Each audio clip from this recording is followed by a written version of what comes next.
There's something I need to tell you. Omori is a wildly colorful, endlessly imaginative, smartly written, gripping, soulful, charming, and flawed JRPG from 2020 by Omocat.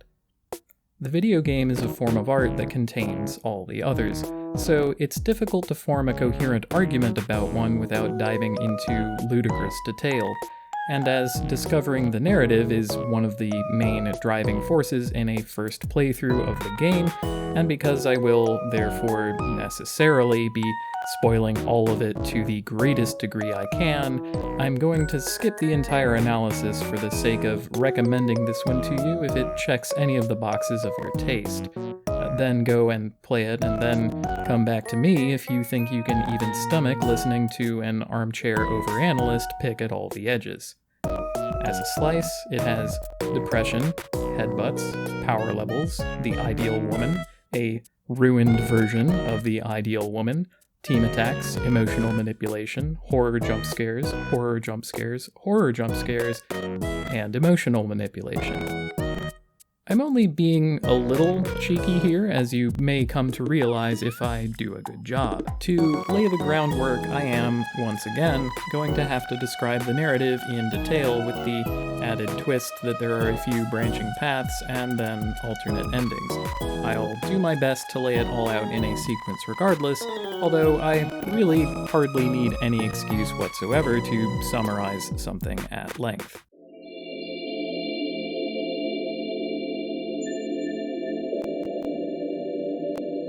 Even after you know what the game is about and where to go next and so on, the prologue of the game can take an incredibly long time. I think I spent as much time on my first playthrough in the prologue as I spent playing through the entirety of Quick Flash: A Fabulous Story, although that comparison is only going to make sense to maybe 6 total people on the planet. It begins in a white void. Omori, I mean. Which features a laptop, a box of tissues, a sketchbook, a small black cat, a black light bulb hanging from the ceiling, a white door, and a small boy. The boy is Omori, our viewpoint character, and the wide, screen-wrapping white space, a splash screen tells us, is where we have been for as long as we can remember. The laptop contains a journal with endless, near-identical entries of lukewarm description of an endless succession of nondescript days. The sketchbook contains a collection of, well, sketches, prefacing some symbols and wanderings and perhaps clues, but mostly scribbles, also one fan letter to the Zodiac Killer. The cat asks if you're waiting for something to happen. At the start, there is no exit, as it is impossible to imagine opening the white door. Straying too far results in red wiggly hands going on alert, and will return Omori back to the center if caught. Nothing, for the most part, is all that there is. Endless nothing. It's a surprisingly apt and pat evocation of depression. Colorless, emotionless, endless. Only the mildest of comforts available temporarily.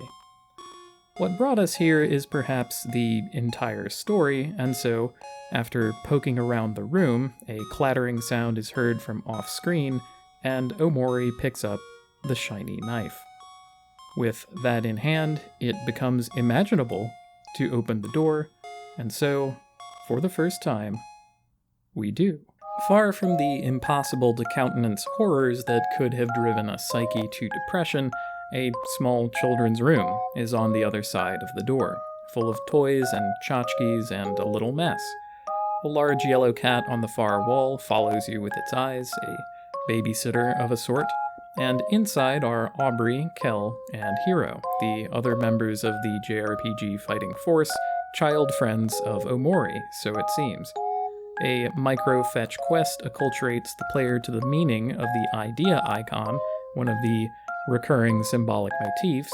It's on the title screen, after all, at least as far as getting you on board with what happens when you accept a quest and complete one, as well as the fact that melons are the game's treasure chest and categories of item are color-coded.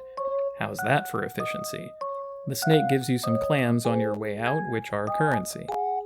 A small aside, one of the standout features of the game is its medium-sized cast of decently deep and surprisingly well-fleshed-out characters, so I fear it would be a disservice to the game to go through the whole summary without giving each of them a spotlight.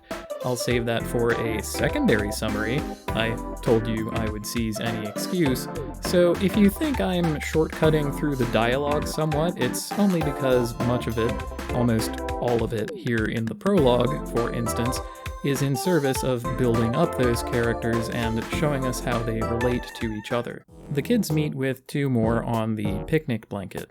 Mari, who is Omori's older sister, and Basil, another friend of the group. They chit-chat and discuss what to do with the day, and look over a photo album of their previous leisurely days. Another playground kid, Burley, recruits them into a game of hide-and-seek, and Omori goes about finding them all, including the main cast and a smattering of others who are of non-human shapes and sizes. After finding everyone except Burley and Basil, Burley's hiding spot appears, and she rounds everyone up, except someone's still missing. Boss appears from behind a fake tree holding Basil. He threatens to ruin everyone's fun for excluding him and putting up the "No Boss Allowed" sign. And then the team attacks and he becomes the tutorial boss. To begin with, there are only basic skill moves and the guard skill in addition to attacking. Omori, Kel, and Aubrey have moves that can alter the emotions of a target, either friend or foe. Omori has sadness, Kel anger, and Aubrey happiness. Hero cooks. Once Boss is below a certain HP threshold, he unleashes his boss attack, which is sufficient to toast all the kids except Omori, who does not succumb. This demonstrates one of the features of combat in the game. Omori gets a single shot of guts in every combat, and while the other kids become toast, if Omori reaches 0 heart, then it's game over. Just like the first quest, the introduction of mechanics is swift and blunt, with a show-don't-tell style which I heartily approve of. Even the game of hide-and-seek leading up to that is a primer for much of how exploration works in this game and in JRPGs in general. After winning the fight, Boss relents, lets Basil down, and, now mollified, goes back to his perfect hiding spot behind a fake tree. Fun accomplished, the squad takes Basil to his house to the south, past rows of his beloved flowers, each he uses as a symbol of how he sees himself and the other kids. Sunflowers for Basil, Lily of the Valley for Mari, roses for Hero, gladiolus for Aubrey, cacti for Kel, and white tulips for Omori. There are also a few lost sprout moles blocking the way, and each fight is a short tutorial for the combat effects of emotion. Hero hands you a chart outlining the effects if you need to refer to it later, showing not only the individual modifiers, but also a Fire Emblem-like weapon triangle of strengths and weaknesses. On the way to Basil's house, Mari is there with another picnic setup. Her picnic baskets are the game's save points. As a section end quiz of a combat encounter, a large sprout mole stands between the kids and Basil's house. The additional combat wrinkle shows up, the energy gauge. Upon executing a regular attack, pressing one of 3 directions will perform a follow-up. Kel, who uses a ball, has the pass action to Omori, Aubrey, or Hero. Aubrey, who uses a bat, has the look action at Omori, Kel, or Hero. Hero, who uses a spatula or other kitchen tool, has the call action for Omori, Aubrey, or Kel. And Omori, who uses the knife he picked up in white space, can follow up with a trip, an additional attack for releasing energy. Rather a lot to take in all at once. I didn't even describe the mechanical effects yet. Anyway, the team uses their energy, juice, skills, and attacks to defeat the large sprout mole and finally arrives at Basil's house. This provides enough EXP to level up, and Omori learns the stab skill. Kel and Aubrey start roughhousing, and Basil gets knocked over, scattering some of the photographs from the album. Hiro collects them up, settles Kel and Aubrey down, and entreats Omori to use his good memory to put the photographs back in place. This is the first time the game will bring up the photograph placing interface, which is obnoxious, kludgy bullshit that I hate to my core. You can look at the photos again, if you like. After setting it all right, another Polaroid slips out, and upon looking at this one, well, Basil's aspect darkens. He says in custom chiller font, "Mari, she's..." and gets cut off with a sudden jump scare of something, and we end up once again in white space. This is our first clue about the nature of white space, depression as a talisman against terror. Omori, and Basil too, it would seem, are haunted. This time, white space has no door. A re-examination of the room's contents will reveal nothing that wasn't there before. There is a way out, but the game has a trigger warning on the splash screen for depictions of suicide, and it's about to earn it. Skip to here if you don't need that in your life, and understand that we use a new menu action to transport to a different location and continue the game. A previously inaccessible part of the menu now says stab in red letters. We just learned that skill, after all. Once selected, the game prompts stab who and allows us to select Omori. Omori stabs himself in the middle with a sickening squeak.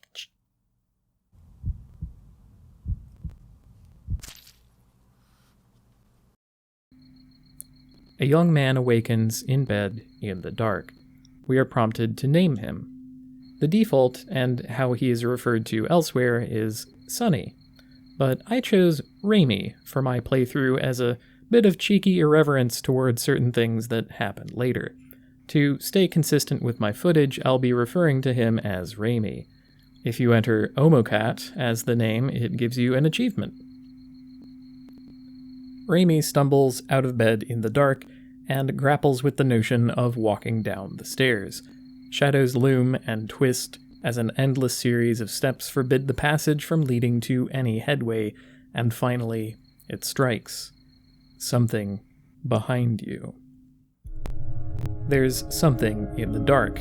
This one a manifestation of Raimi's fear of heights, and the fight bears some similarities to the combat interface from before. Certain options are impossible, and there's no energy meter, but there are still emotions. Raimi is afraid. The options are limited, though the something seems to be more mocking than truly dangerous in the, mechanical sense, anyway. After a few rounds not accomplishing much, a memory of a voice talks Raimi through calming down, which is a skill available through fear that removes emotion. Once calm, the something fades, and the previously infinite staircase swathed in susurrating shadow is now that of a dark, ordinary suburban house. Raimi takes a steak out of the fridge, and this one is a cheeky joke, the others are serious. The game has a trigger warning on the splash screen for some things, but not this one. This really takes the steak. Skip to this timecode if you want to avoid depictions of crimes against food and understand we ate a meal in the kitchen. Places it in the microwave to reheat. He then grabs what the game calls a steak knife, but I would call a chef's knife, and eats it. Microwaved, reheated from refrigerated, overcooked steak. Look, I don't even eat meat anymore, dog, but if you do, you can't just microwave steak. What a waste. Following that culinary crime, Raimi rightly gets sick to his stomach and weavily trundles back up the stairs to the bathroom to vomit. Quite a night we're having. Someone knocks at the door, and Raimi goes to answer it. A voice from the other side says it's Mari, and the purple outline of Raimi's imagination of what she looks like appears on the other side of the door. Choosing to open the door, the second time we've been given the prompt, provides a quick jump scare. Mari, it seems, was not out there, but instead a glimpse of something on the other side. Raimi goes back upstairs and goes to sleep, and we go, yet again, into white space. I didn't miss a chapter marker. This is all still the prologue. Really. The extra menu command is gone, the accoutrements are the same as before, and yet again we have the white door. Booting up the laptop provides the Hangman game, which is a game-spanning quest to collect keyboard keys. A map falls nearby, the Headspace map, another aid in this endeavor, only then can the white door be opened once more. Opening it once again leads to the kids' room, where Aubrey expresses relief that Omori has returned. The first of the keys, they can be found pretty much in order as you go, is between you and your objective, with red footprints leading the way to it. Once again, a show-don't-tell intro to how to find them. The team meets up with Mari again to set in on their main quest, such as it is, to find Basil, who has gone missing. A spooky shape from the sketchbook appears in his house, but he isn't there. When a search of the vast forest turns up nothing, the one place left to go is Otherworld, an outer space-themed land on the far side of a ludicrously tall ladder. Mari convinces Omori to overcome his fear of heights, and so he does, recalling Raimi overcoming the same, allowing the team to explore the world on the other end of the ladder. Popping out on top, Kel plants Aubrey's butt certificate as a flag if you did that side quest, which you should. Headbutt is a really good skill, it's really good, the juice cost is next to nothing, you can make up the health, use Headbutt, But in any case, the team explores the planet, the region, algebraic ring of Otherworld.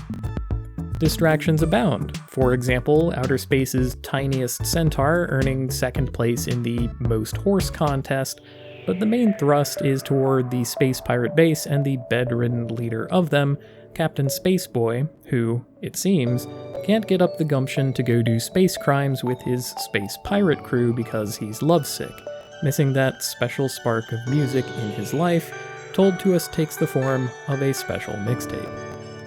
Gonna put a pin in music as foundational driving force for a character here. We might revisit that notion, you could say. Nevertheless, we have a retrievable quest item MacGuffin artifact on our hands, so it's off to the space landfill to go and find it. The landfill is full of techno, junk obstacles, junk enemies, and junk techno.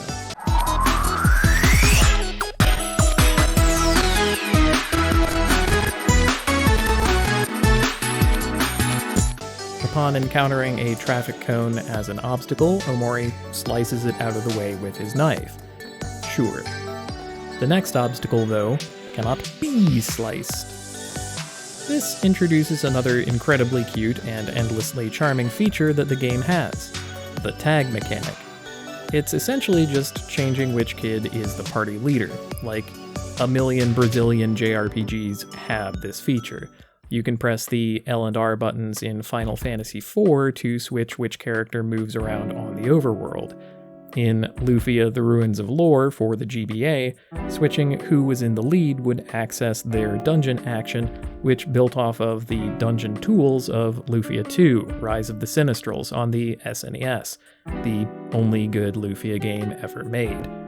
I would expect that one, or some, or many, or most, or all of the makers of Omori had played Lufia: The Ruins of Lore because the tag mechanic is that to a T. Or Lufia 2, Rise of the Sinistrals, because that one is good.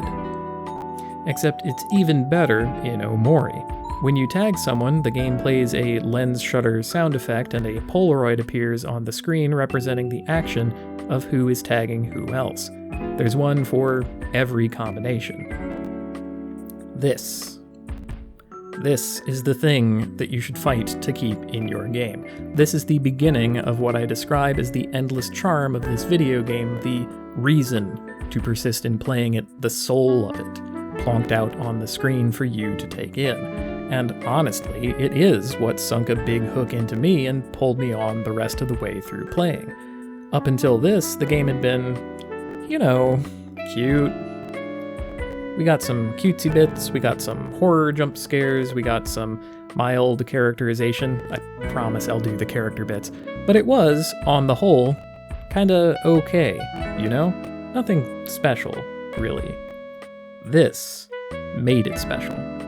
Now you might think, is that really all it takes? And, well, yes and no. You understand. No, it takes a good bit more than that, but yes, you as creator of a work telling me by way of your systems mechanics that you see me and appreciate me, well, yes, that is all that takes. So you tag in Aubrey and she uses her bat to crush an obstacle. In enemy encounters, they're not random encounters because there are overworld sprites for them, like in Earthbound, Chrono Trigger, and Romancing Saga 3. The battle log assigns party possession to whoever is in the lead, and in this area, Kel will even root around in the trash and often come up with stuff. It's really cool. Not only does all of this construction serve to scaffold out the world of Headspace, but also the characters of our party. Our team all have different aptitudes and attitudes, and that affects the shared, world. It's great. If only Lufia the Ruins of Lore had not been total shite, it and the ideas within could have been used to good effect. Oh heck, maybe this is that, actually. Ahem. Traversing further through the dump, we find need of Kel's overworld action, throwing balls at things, and of Hiro's overworld action, being an effusively charming young man. Yes, that's really what it is. I'll get to it. Continuing through the dump, hot swapping as needed using the tag action available either from the menu or from the default keybind, and then using all of the 4 kids' actions, we find the special mixtape, except the number 2 Sweetheart fan, a sprout mole by the name of Rosa, has found it first and refuses to give it up. A chase sequence follows, resulting in Rosa being trapped in a 404 error and our team fighting a Windows background with an evil pop-up window in front, downloading an attack that will definitely murder us if it ever reaches 100%, though when precisely that might happen is, as it ever was, a total mystery. It never actually gets to 100, and the attack it unleashes is the window crashing. Okay, maybe I lied before. If the previous thing the game didn't manage to sink its hooks deep in me, this absolutely did. The game pretending to crash and then having a battle against a download window. I feel like this works even better here than it did in I Wanna Be the Guy. I only hope that you can understand that the great undertaking of my doing all of this is evidence of and respect for the thing itself, even if, yes, I have deep criticisms of the thing on the whole and mean to do considerable violence to it. But we'll get to that, and then. I swear, if you were on the fence on this one, I want to push you over. It is worth. I should carry on. Upon defeating the, error? The party snatches the special mixtape from Rosa, who scoffs disapproval but nonetheless retreats. On the way out of the junkyard, Pluto appears, knocking Snaily out of the way. Pluto is on the run and needs a hiding spot, which the party provides. Pluto then becomes the fast travel system. You might have noticed some Pluto spaceline stations up to this point. As a sample, he delivers the party back to Otherworld. One screen over, but hey, free sample. Just a short walk from where we can turn in the special mixtape, which we do. Rosa had told us that Captain Spaceboy had gone from Space Boyfriend to Space Ex-Boyfriend, but we, dumb little kids that we are, did not take heed. Playing the special mixtape, though it does rouse Space Boyfriend from his doldrums, does not rouse him into enthusiasm, but into a rage, and so we face the final boss of the prologue, the Avatar of Anger, Captain Spaceboy, aka Space Boyfriend, aka Space Ex-Boyfriend. Through phase 1 of the fight, you can inflict anger, sadness, or happiness on him. After that phase, he becomes angry no matter what, and can no longer become sad or happy. Phasing him again, he becomes enraged, revealing that certain enemies and the adventuring party have available a second stage of the base emotions with scaling effects. He enters a final phase, the third tier of anger, which the game calls Furious, again with scaling effects. His graphics, as with every enemy graphic in the whole entire game actually, alter with his worsening mood. Space Ex-Boyfriend is almost certainly the strictest challenge we've faced so far, and a fitting end boss for the prologue. Yes, that's right, all of that was still the prologue. So, skipping ahead a little, one of my deep-seated criticisms of this game is how it is paced out. Video games have a harder time of this than other sequential art forms, comics, movies, novels, and so on, because they fundamentally give up part of the pace to the audience. We players are the actors and also in part the directors. Even accounting for that, though, holy moly, this were the fucking prologue.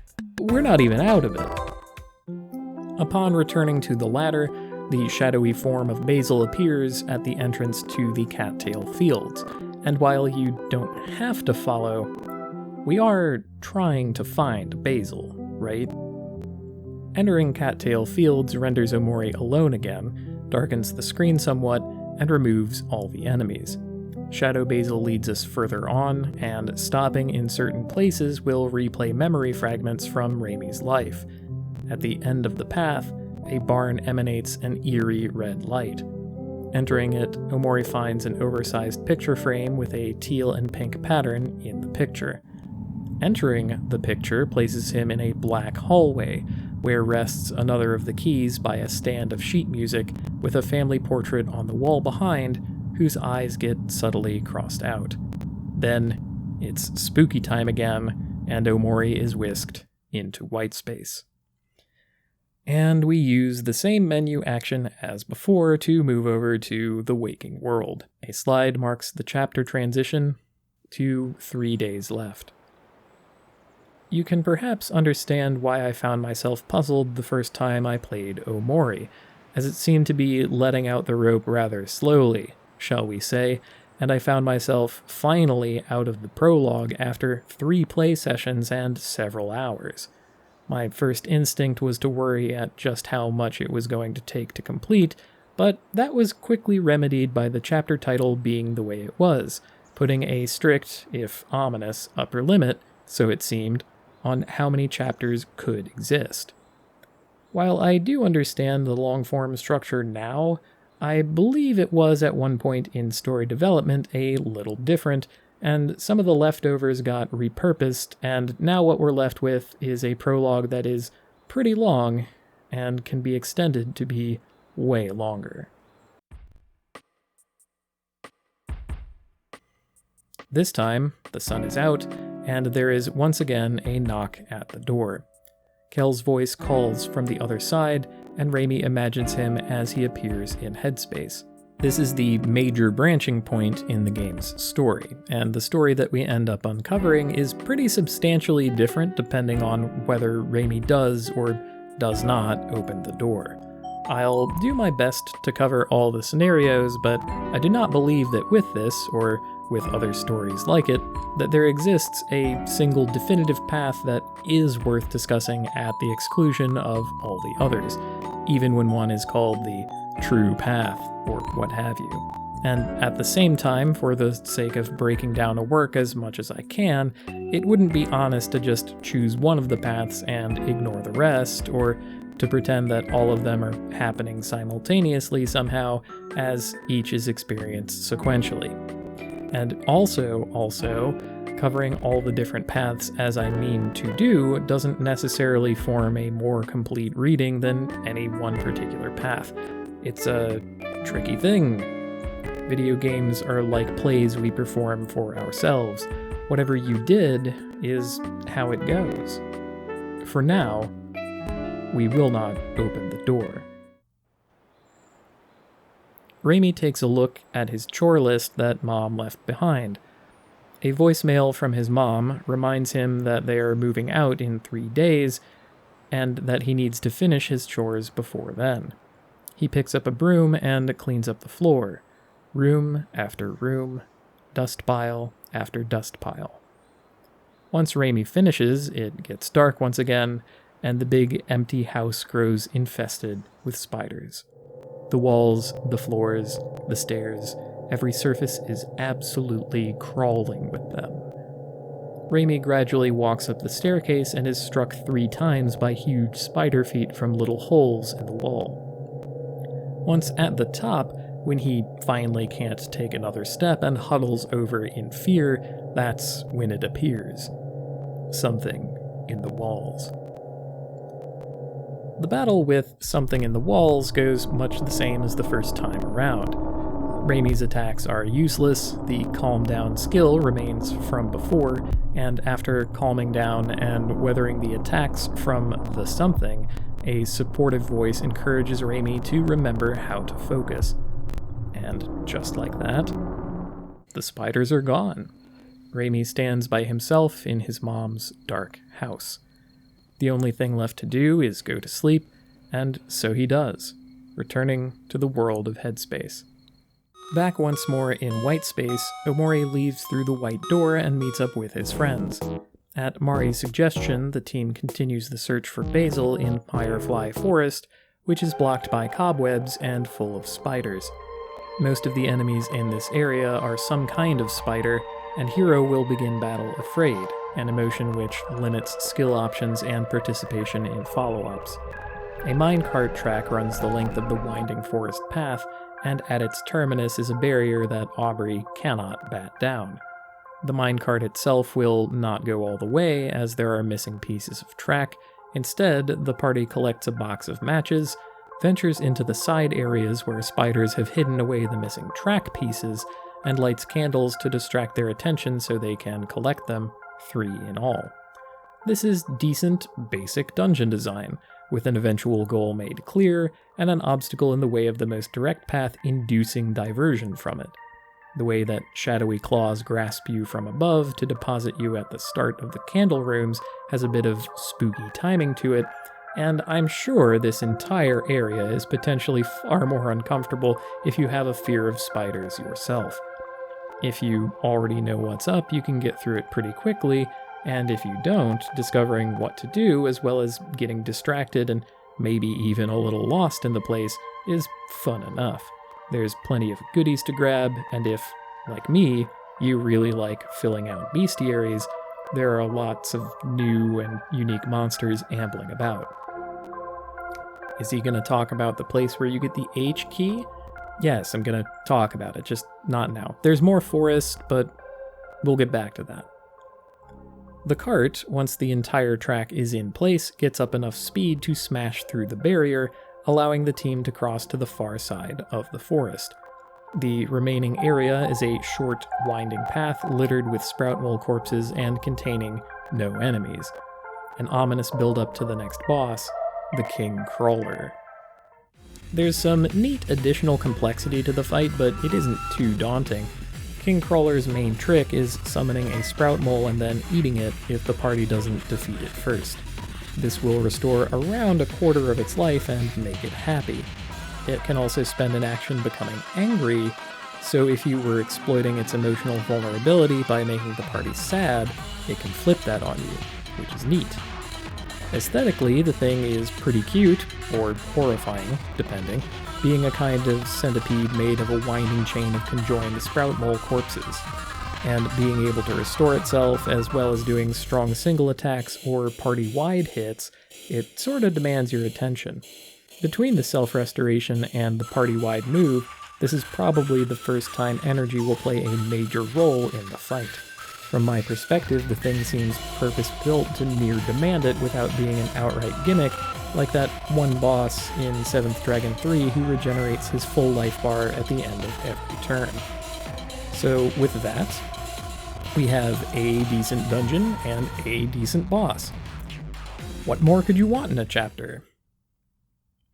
Beyond the King Crawler is Sprout Mole Village, a kind of bulbous ant colony thing full of Sprout Mole NPCs. Every room contains a cutesy bit of characterization for the moles, not rising to the level of a joke, exactly, even the literal joke printed on a sign.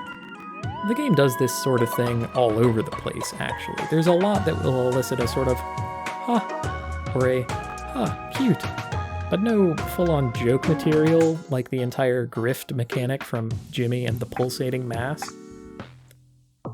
Through this set-dressing attitude, we learn that the Sprout Moles love tofu, get easily single-minded about things, like tacky art, are pretty full of themselves generally, and are very stupid. There's as much of that in this village as you can tolerate, including, well, none? You can just go on to the next bit, which is the Sweetheart's Quest for Hearts show.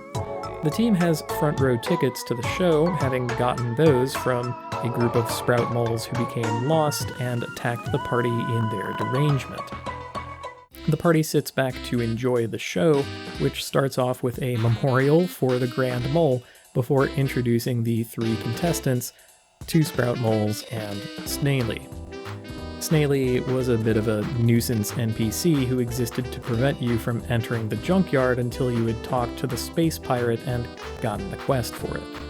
Pluto unceremoniously swatted him out of the way in his character introduction, and now here he is again until Zeus ends his life and we see the dust he leaves behind blow away. The power is out and the Sprout Moles need help.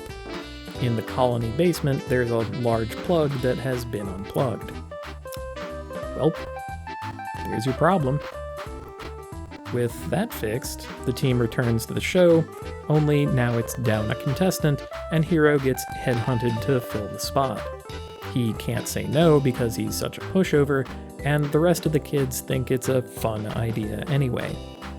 Hero makes the stage with the other contestants if visibly nervous and shy about it, and finally, the curtain rises for Sweetheart.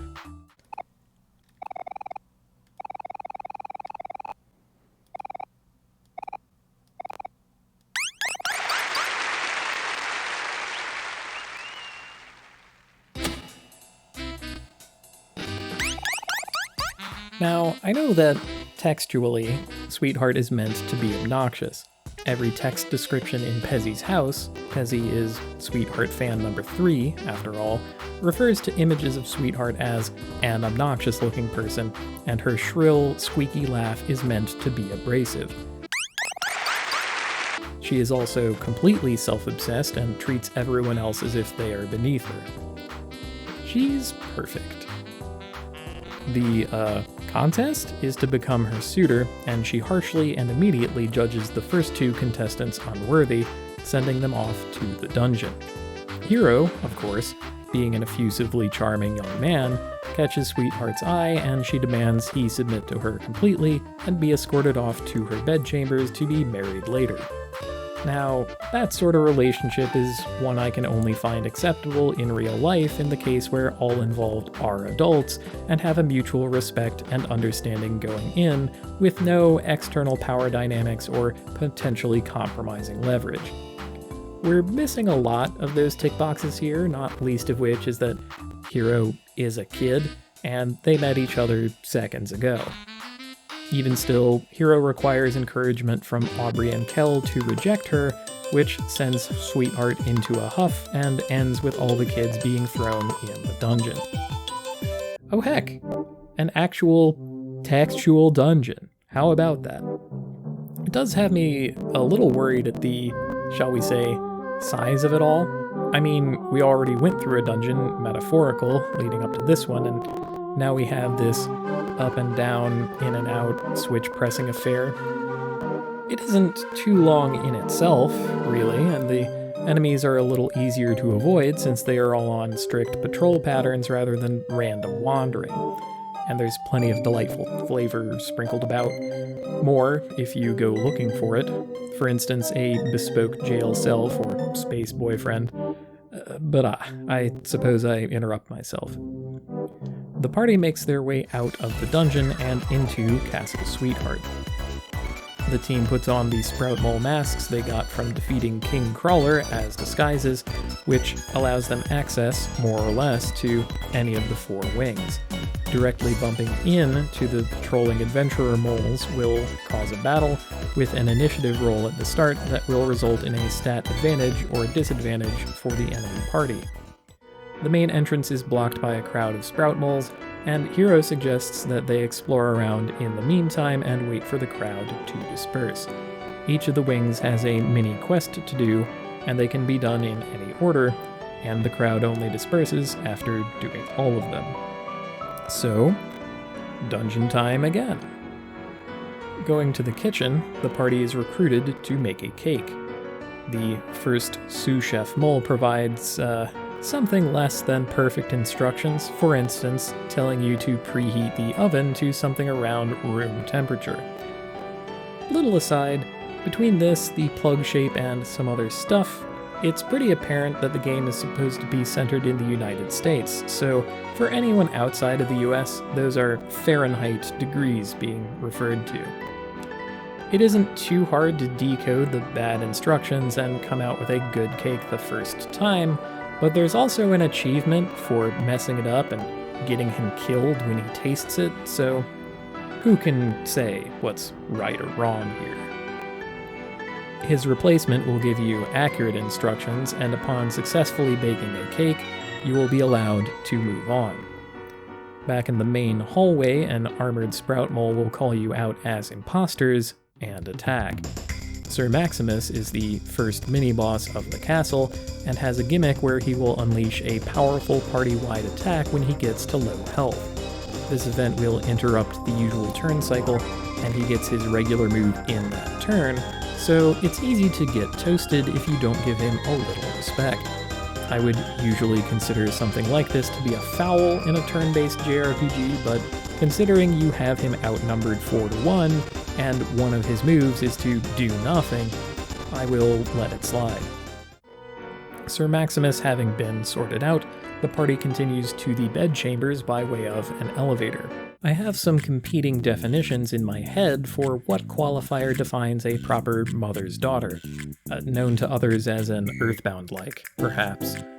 For a long time, I had it down as turn-based JRPG where one character wields a bat, which was a little troublesome for Mother 3, which, literally needs to be included, where one of the running gags is that Lucas gets fancier and fancier sticks until he finally gets his ultimate weapon, a regular baseball bat. So then it hit me. Not the bat.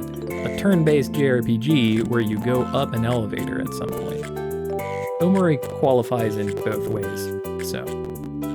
Anyway, once in the chambers, there's plenty of stuff to collect, food on one side and drinks on the other. You can nick a body pillow and a teapot. And you help a maid remove a statue of Space Boyfriend, which comedically collapses into pieces just before Aubrey can get a crack at destroying it herself. The maid returns with a duplicate statue of Sweetheart, and the party returns to the main area. In total, there are 4 events to do, and whichever one you do second has no mini-boss afterward. How nice. It's off to the library next, where a long chain of colorful Sprout Moles are waiting to be admitted to an event. The mole behind the desk asks the party to weed out any of the moles who aren't dressed in pink, and so Hero needs to use his charm to round them all up. It's cute that they all follow behind you in order, and by the end of it, your train is so long as to resemble one of those developer Damien games. Once you have them all, they get rounded up and sent to the dungeon. You can go back there and see them, which is cute. And you are allowed to collect some of the books on your way out. Sir Maximus II, son of Sir Maximus, stands between you and the next wing of the castle. He is a little more powerful than his dad, but the fight is much the same as before, except Sir Maximus II can make himself sad by remembering his dead father. He still deserves a little respect, as his ultimate attack, as before, happens when it happens. He still gets to squeak it off before dying if you bypass the life threshold with, say, a release energy, which, again, usually I would cry foul, but it feels appropriate here. And I would also personally a little bit hate it if everyone got to just ignore my mini-boss gimmick, so... It's off to the dance hall where the chorus is practicing Here Comes the Bride, except they keep falling asleep because music makes sprout moles sleepy. Kel offers to help, expressed as a little mini-game where he pelts any sleepy moles with tomatoes to perk them up. That accomplished, the crowd has dispersed, but, of course, there's one more mini-boss. That's right.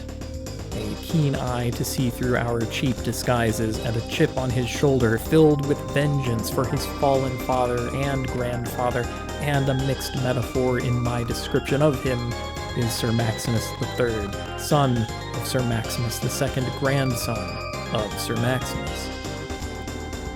It's the same fight with stricter numbers. He calls to mind the memory of both his father and grandfather, which, again, is very cute. He can be quite a handful.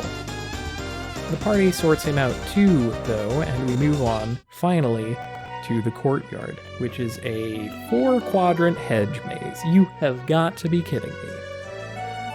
Here, the central statue guards the way forward, accepting a 4-input password and zapping anyone who guesses incorrectly. That, does actually deal damage, and so do the laser eye sweetheart topiaries, so watch out for that. Kel can use his field skill to pop off the topiaries, at least after Aubrey tells him to aim, and doing so is necessary to access the 4 password guardians, each of whom requires something of the party in order to prove they are worthy of the password fragment. One asks for a block of tofu, one asks for a pinky swear, one gives the party a single multiple choice question with only one wrong answer, and one is fed up with guarding the password because it is stupid and gives it up for nothing. The password, sweet jelly-filled donut, is impossible to input before knowing all the words because they literally do not appear in the list beforehand, which I think is cute. It is also a reference to Space Boyfriend's pet name for Sweetheart. The fed-up Sprout Mole says so. Another cute part of this area is that you need to tag in Kel for his field skill, so once you get to the basement through the statue and the picnic item is pickles, which Kel doesn't like, he says so, and you have to tag to someone else to eat them. Another one of those cute little things worth fighting to keep in your game. A full restore next to a save point with a merchant in the same room is a big signpost to anyone who plays enough JRPGs that there's a big encounter coming, and so there is. Climbing up the ladder, the party ends up once again in the auditorium, where a wedding is in progress. The chorus sings as the chefs present the cake to an audience of all pink moles. It's Sweetheart's wedding, and she's marrying herself. Aubrey objects to the wedding, and Sweetheart, absolutely fed up with us, draws her whip and attacks. I do think that the build-up is a little too long. You have the forest, the whole Sprout Mole village, the dungeon, the castle after that, the courtyard. It can drag, shall we say. But it's worth it. At least, to me it was. Here's my biases that might lead to this. I dislike the piano and like the harpsichord, which Sweetheart's theme song, World Ending Valentine, prominently features. She's basically a Dracula from the theme song, and the remix of it that's in a retro sound font that sounds like it could have been plucked from a Castlevania game, and I love those. And she uses a whip with a little spiky heart on the end, and she's cute, and she's a dom, and she's the first encounter that handed me a game over, and basically I'm not happy unless I'm at a constant risk of death, and her perfect suitor doesn't exist, but only because this is like the one video game ever that doesn't have me in it. So, yes, I am Sweetheart fan number 1. Sweetheart is the avatar of joy, and below a certain life threshold, she will become happy and can no longer become sad or angry. This deepens to ecstatic and then manic, the stages of emotion amplifying their effects. The fight isn't actually too bad if you have internalized the weapon triangle aspect of emotions.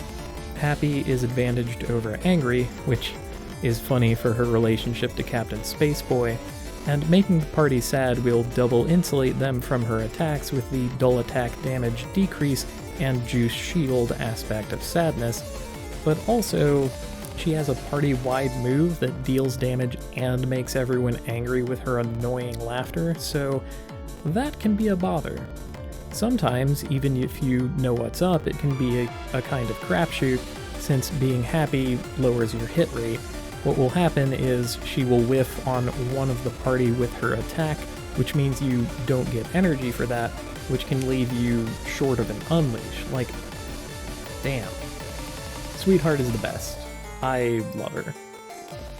Following the fight, Captain Spaceboy smashes through the ceiling in the Mercury retrograde and proposes to her on the spot. They share a censored kiss, and then Sweetheart detonates the stage, having no more need of it. They fly off in his chariot, and that is that, I suppose. Before leaving the auditorium, something calls to Omori from the depths of the hole in the stage, and the party dives into it. Omori is once again alone, this time in a dark library full of little memory fragments. The names of the children are blocked out, with Reimi's name replaced with a single block. The other kids' names can be determined from the number of blocks, except Hiro and Mari's name have the same number of letters, but the context can suss out the distinction there. We, as the audience, do not start with memories of Reimi's past, and it seems that he has repressed or lost some of them, and now Omori has found some of them again here. They are scattered, though, and random. At the bottom of the library is another key, and looking through a crack in the wall, we see Basil turned away from us. He turns around with a look of terror. He can see something behind you.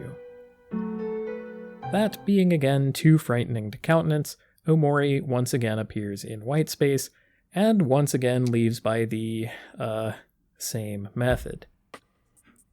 So, perhaps the blistering pace I took through the summary belies a little of what remains as the pacing of the experience itself.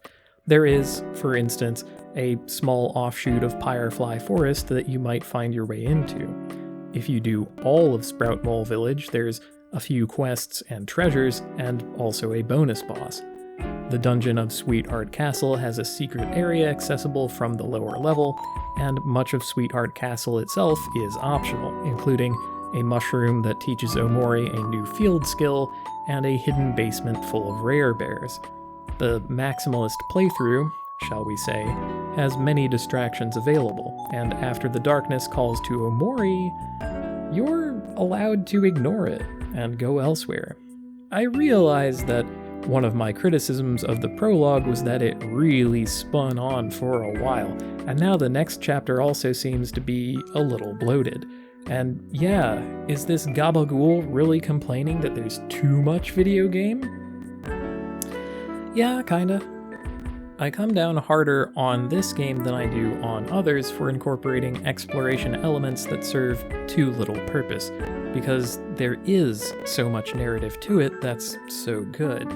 Story pacing doesn't matter as much when the main thrust of the thing is focused on, say, mechanical mastery, or stylistic bombast, or social interaction. Pacing becomes far more important in a story-driven game, though I believe any game can benefit from the creators understanding solid pacing and crafting around it.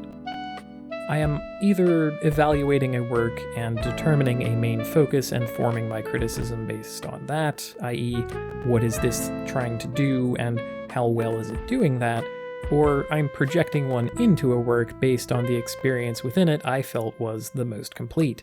I might be doing both, or neither, also. Such is the flavor and temperature of video game analysis. I claim that, in this case, The pacing of the thing is important, and it is honestly better than most other JRPGs I've played, but suffers for the bloat, even ignoring most of these strictly optional asides. It's morning again, or daytime anyway, and Raimi has more chores to do. This time washing the dishes, which involves going through each of them in a list.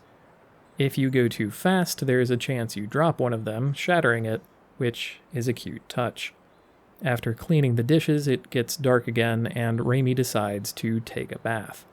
He submerges his head in the tub, and a fear of drowning takes hold. There's something in the water.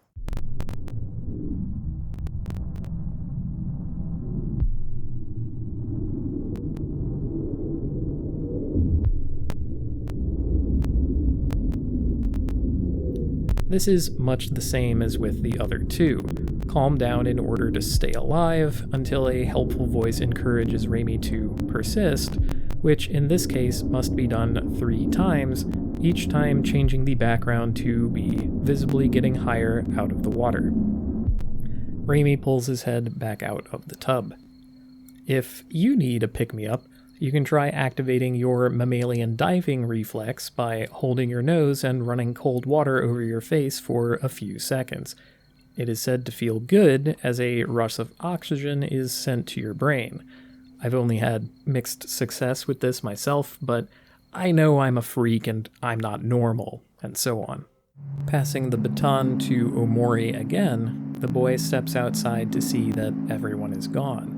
A thick fog envelops the forest, preventing access to any of the offshoots except for north, where the ladder to the sea is.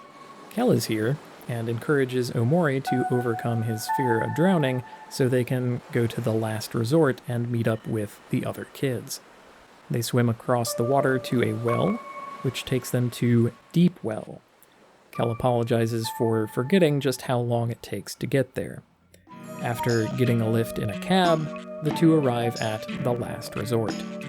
Kel then explains that the Gator guys who operate as casino security don't like him, and they chase after him on sight. If you get into fights on the casino floor, Kel will gamble and possibly win, but usually lose a handful of clams. If you don't check the boys' bathroom first, Kel will insist that he has to pee. One of the keys is there, the letter P, Linneo, and Kel will forget to wash his hands unless prompted. Once in the elevator, Kel attempts to get to floor 5 where the receptionist is, except that floor is inaccessible without a cool key card, which must be scrounged up.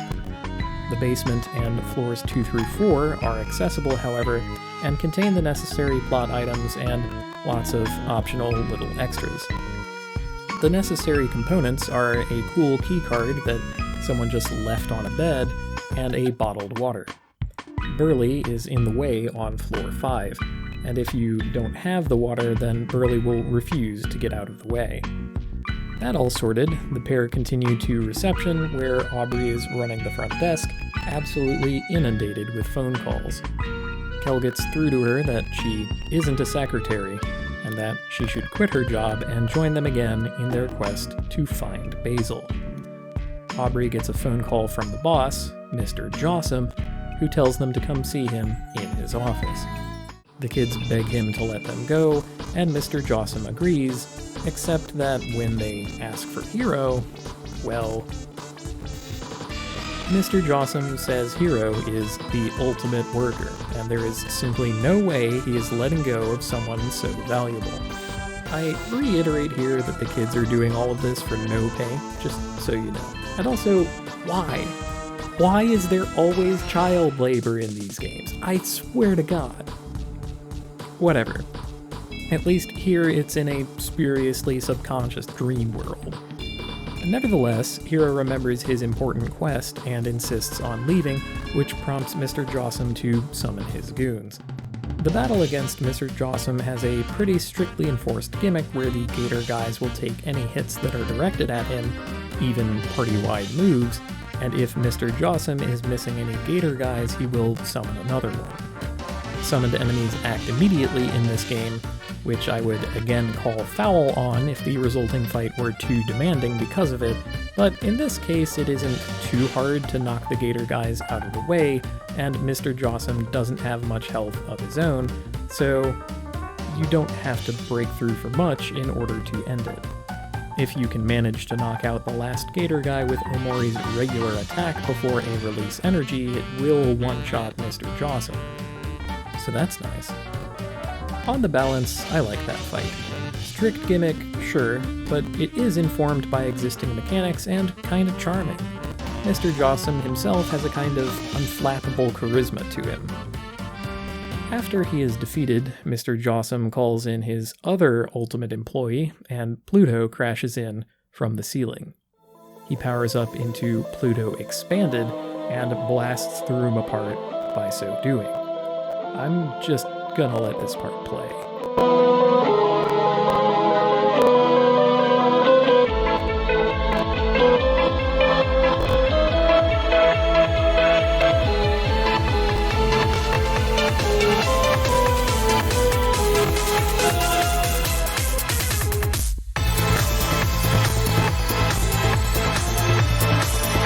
Can you feel the heat? I don't know if I can add anything to this. This just rules. I did not think going into it that I would have a boss battle against the fast travel system, but here we are. You get a full heal between the two fights, which is a mercy that most retro JRPGs would not have afforded you. He's got some good moves and does lots of self-buffs, but you can use emotional advantage in more or less any direction you like to mitigate that, and also debuff him with your own moves if you're still having trouble surviving the hits. Once defeated, Mr. Jossum snaps everyone out of it and tells Pluto to let it go. The office is back together, if it was ever even blown apart to begin with, and Mr. Jossum sends Hiro off with a smile, chomping up the contract to make it official. The team finally all assembled. They once again continue the search for Basil, though it seems they are beginning to have a hard time remembering what he looks like. Back in Deep Well, the kids spy Sweetheart going through a toll booth, and they ask her what became of Space Husband. She tells them that he's Space Ex-Husband now, and she doesn't know or care what he's doing, and goes on to explain that she is going to see a coven of sea witches who can build her the perfect suitor. The kids decide that she can't be up to any good and follow her. After the first toll stop, which the gator guy lets down for the boss's right-hand man, the remaining tolls will cost a sizable chunk of clams, and each of them can be bypassed by going into the sea caves instead, although these are full of enemies and treasures. There's an available side quest where the party teaches Snaily how to fight, resulting in a boss battle where he once again unceremoniously dies. At the end of the road is an offshoot with a bridge that leads to another undersea cave system. This one is full of creatures that mumble gibberish, or if Omori is talking to them, they have names that run down the thesaurus entry for the word nothing, and vaguely but ominously talk about memories. Beyond all of this is a massive monster mouth cave with a whale in it. The whale is Humphrey, who explains that Sweetheart and the sea witches are inside of him, and he offers the team passage on in. Humphrey is also inside of Humphrey, it would seem, with little humps popping up to deliver dialogue and do tasks, which is weird and gross. The basic dungeon layout is like an elaborated version of the forest from before. A central objective, this time the elevator down, with 3 spokes to be completed in any order. The slimy keycard necessary to continue will be at the end of the 3rd one you do, no matter what. I'm going to go through them in order of left, center, then right for maximum comedy from the vignettes, but there is nothing stopping you from doing it any other way. To the left is Molly's area. She's big into technology and robotics. Molly has left a bomb in the main area as a gift to her sister Marina, which the party must defuse in order to proceed. This involves solving 3 puzzles, each of which makes a corresponding portal appear, which lead to areas that provide hints. It isn't necessary to go to those areas if you already know the solutions, but they're full of cute dialogue and treasures and enemies and so on, so it's no big deal to do so. Upon reaching the end, Molly shows Sweetheart a robotic simulacrum of her called Robo-Heart, which has regrettably been programmed for killing instead of loving. Sweetheart is displeased and storms off. Up the center is Marina's area. She likes building pets and doesn't particularly care out of what, as all of her experiments along the way will tell you what she made them out of. A forbidden experiment breaks out of the glass and chases the party as the lights suddenly dim. Getting caught results in a crunching noise and being teleported to the start of the room. It also puts you at 1 health, so be careful about getting into fights after that room. Marina shows Sweetheart a Frankenstein's monster, or, I guess, Marina's monster in the vague shape of Sweetheart, called Mutant Heart. Sweetheart is displeased and storms off. To the right is Molly's area. She likes slime, it seems, and maybe plants, but mostly slime. It's a stunningly accurate portrayal of the scientific method, really, that they've hit the nail on the head with the only 3 outcomes that applied science can produce: robots, Frankensteins, and slime. Perfection. Anyway, to cross the area itself, little Humphreys floating on inner tubes need to be rounded up to make a bridge, and then again in a second area to make a second bridge. Medusa shows Sweetheart a tube that fills with pink slime before shattering with a little heart logo in the fractures and revealing a deific being in the image of Sweetheart called Perfect Heart.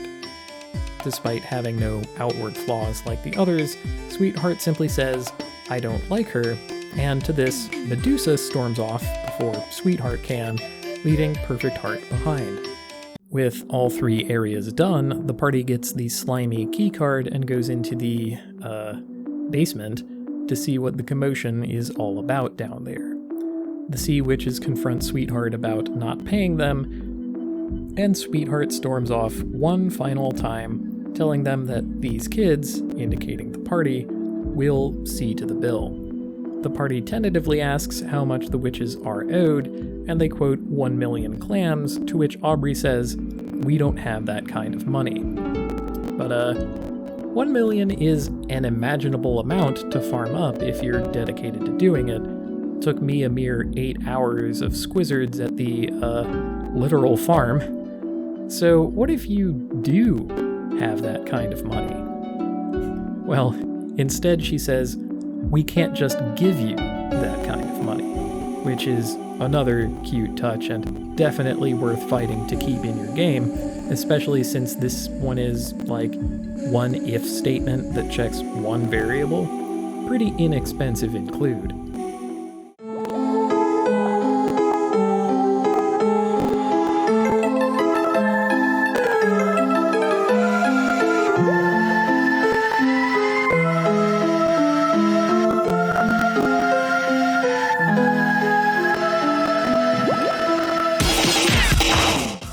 Regardless, Molly, Marina, and Medusa attack, together forming the Slime Girls.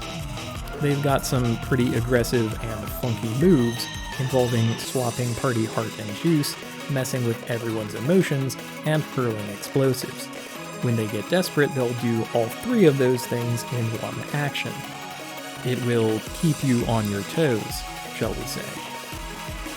After defeating them, the Slime Girls argue with each other about who is going to feed Humphrey, as his hunger is getting worse. When they can't come to a consensus about it, a massive Humphrey face appears and eats them, then closes in on the party. The battle against the Humphreys begins with a row of lots of them, and then phase changes to a bunch of them formed together in a mass, and then phase changes to swallow the party, where they now fight from apparently behind his face. In every phase, Humphrey taunts the party with rhymes. In the swallowing phase, Humphrey will deal damage to the whole party every round, which is a strict damage race on one hand and a rapid energy buildup on the other. If you brought enough food with you, the damage isn't too substantial, which is also cute because in a way you're using food to overcome hunger, just with, a few extra steps involved. The fight ends with the party desperate and apparently deep inside a photograph of a human throat with a dangling uvula, which delivers a non-rhyme taunt, and upon hitting it once, the party wins the fight and is plopped out along with one or two keys. The T key is in Marina's area in the darkness and gets plonked out here if you didn't collect it there.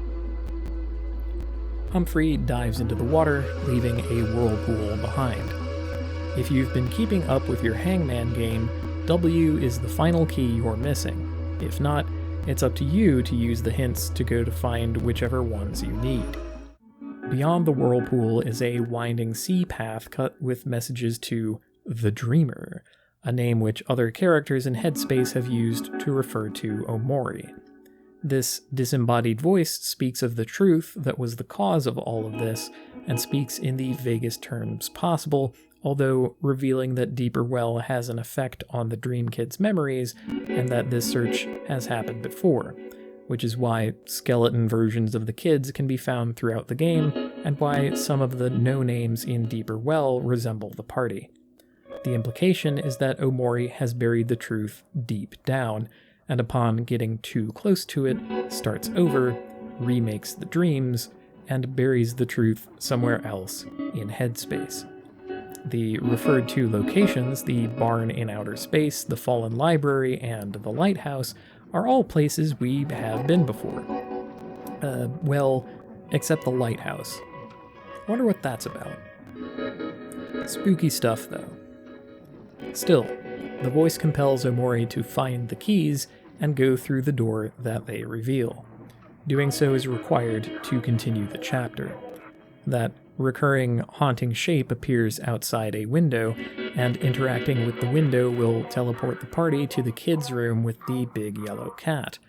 It's a convenient little teleport because if you do have all the keys and see the Welcome to Black Space message they spell, the world will fill with fog again, and the way forward will be revealed through Basil's house.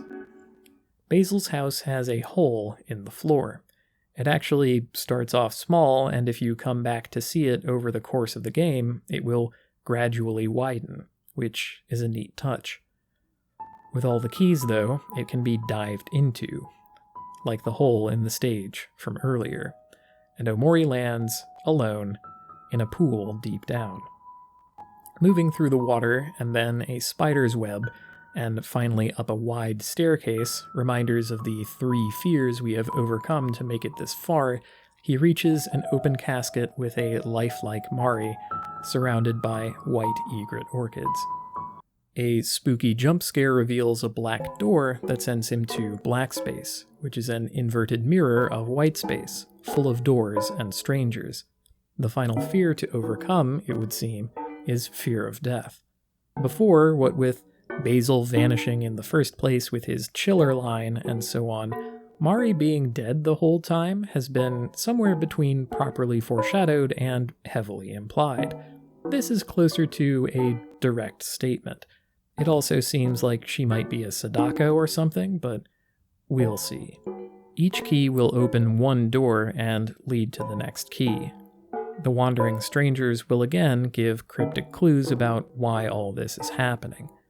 No matter what order you open the doors in, the sequence of rooms you get to is the same. And, hoo boy, are they the good stuff. The carefully curated and structured visual design of each area is thrown in an absolute blender. Each door is a little slice, a little amuse-bouche of chaotic, abstract, twisted imagery. There are no enemy encounters, and the goal is to find the key and shake hands with one of the red squiggly boys, but you should really slow down and let yourself take it in. If this wasn't directly inspired by Yume Nikki, it's gotta be one level removed at most, but I don't buy it. I love me a good wacky time, and it makes it hit even harder when the structure of things leading up to it is solid, if offbeat. Headspace is pretty weird and over cutesy, but it more or less makes sense as a place, with buildings and paths and trees and such. I just want to hang out here a bit. If Headspace is the dreamy wanderings of a childish mind, Blackspace is a mind at war with itself, serving up images and sounds and memories at random. Or perhaps the chaos, too, is curated. After doing several of these rooms, a black door with red spotlighting appears, and this is where the cathedral rests. I personally recommend going through all of the doors, though, as all but one of them is delightful. I'm gonna talk about the bad one, though, and I don't mean bad like incomplete or poorly done or something.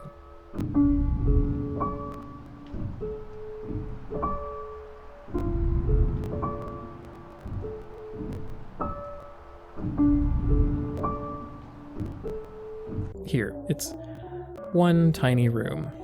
A butler cat to the side says that Muo has been very bad and hands you the key.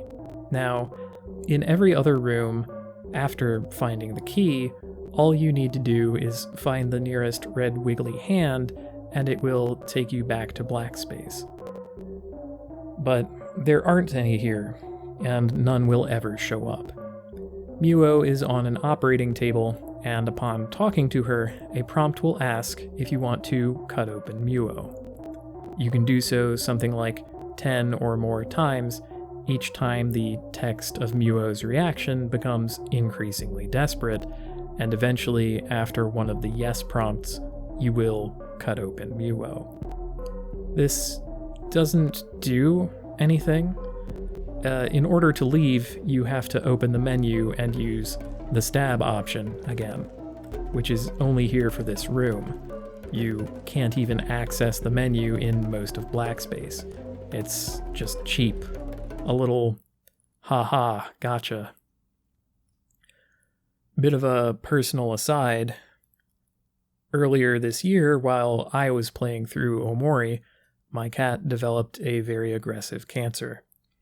After seeing an expert, I was told that he had 1 month to live, and in the hospice care I provided for him in my house, I stretched that to 1 month and 4 days. He was supernaturally sweet, and he was purring the night he fell asleep on the bed with me, his last night on Earth. So, yeah. The first time I got to this little sequence while he was still alive, I thought to myself, alright, haha, you fucking jackasses. You're not that fucking funny. Now though, I don't know. Everything else about this part of the game feels more earned and less cheap. This is just cheap. And it still isn't that fucking funny, you fucking jackasses. This is not a part of your game worth fighting to keep.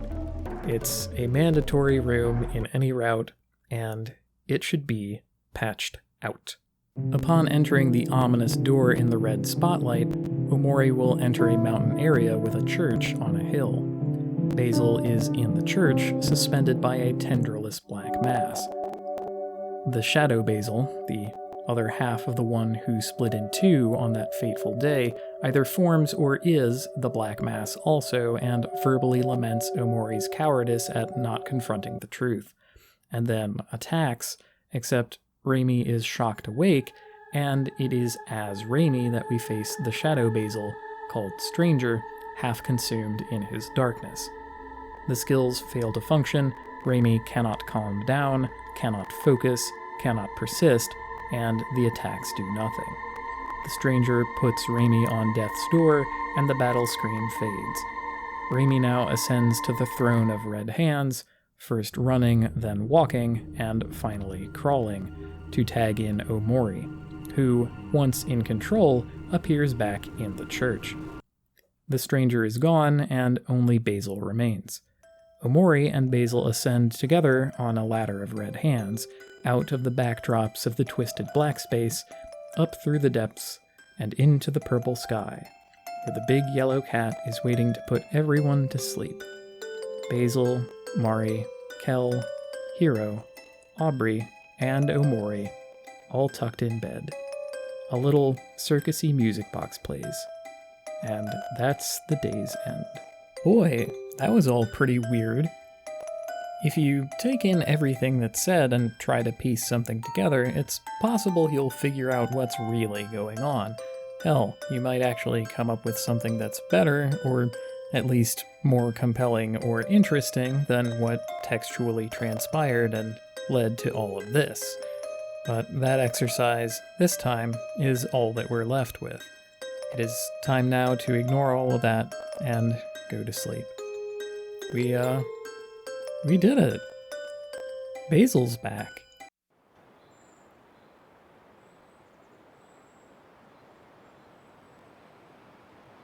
That's kinda weird. Why is there more video game? Well, Raimi awakens once more. There's still another chore to do. Raimi sorts his old things, most of which are colorful children's toys, all of which serve to contextualize some of the things we've seen in Headspace. Plushies of Sweetheart and a Sprout Mole, books about Humphrey the Whale, all of that good stuff. Once the sorting is done, the darkness creeps in, and Raimi returns to bed once more. Omori reaches a hand through the darkness and pulls Raimi into white space. They embrace, and Raimi fades away. Omori checks the black light bulb. All, so it seems, is as it should be. A red hand blocks the way to the white door. Talking to it results in Omori learning the red hand's skill, which is an absurdly powerful attack. The sequence with the kids plays out almost exactly as it did the first time we left white space in the prologue. Aubrey wrecks a card game, the kids look at the photo album, everything is anodyne. They do a group hug. Isn't that nice? From here, with no, major quest to do, the world is yours to explore, now with Basil joining Mari at the picnics. There's kind of what my zoo called an exploration iceberg to this, which, in my opinion, is what I would call way too much fucking video game. This is like the whole extra bit at the end of Lord of the Rings where someone has taken over the Shire and they need to be sorted. Cut that shit out. Ah well. In this path through the game, you get more exploration out of Headspace. There's a whole extra area, bonus bosses, the boss rush, the deepest depths of the sea, Black Space 2, and that's not even getting into the extra parts that they added to the console release that I don't even get to do because I am a chump who bought the thing on Steam.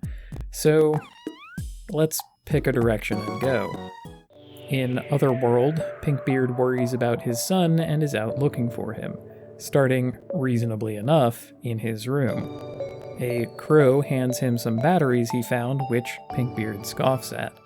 The kids pick up the batteries and use them in this little snowy side area of Otherworld, inside of an igloo, to reactivate a singing fish. There's an achievement for letting it get to the end of the song, which at time of writing has a 6.1% global achievement rate, which I frankly find shockingly high. Anyway, the kids take a ladder into a snowy cave and reach Snowglobe Mountain. It's a cute little horizontally looping area with some new enemies and treasures. Periodically, there are messages left on, messenger penguins warning against continuing on, left behind by SXH. One tiny bit of dungeon design is something that I want to highlight since we're here that actually made me laugh out loud. So you know how, there's all too often a sliding block puzzle? The kind where the floor is all slick and you or something you push goes as far as it can in the direction you push it until it hits an obstacle, and you have to use this with like convoluted looping crisscrosses just to get through one screen. Well, they got that here. The first little room shows a basic version of the puzzle, nothing too fancy. Then there's another room that introduces the wrinkle of the present boxes. Finally, there's the final exam, and the camera does a slow pan from above, highlighting the end goal, daring the player to make sense of the cache of presents. And then, to get through the room, you make 2 total moves and you're just out of there. It's actually impossible to make any other moves, you'll always get through it easily. It rules. What a great joke. All delivered with no words. That is a flex, and I hope whoever is responsible for it is feeling their best.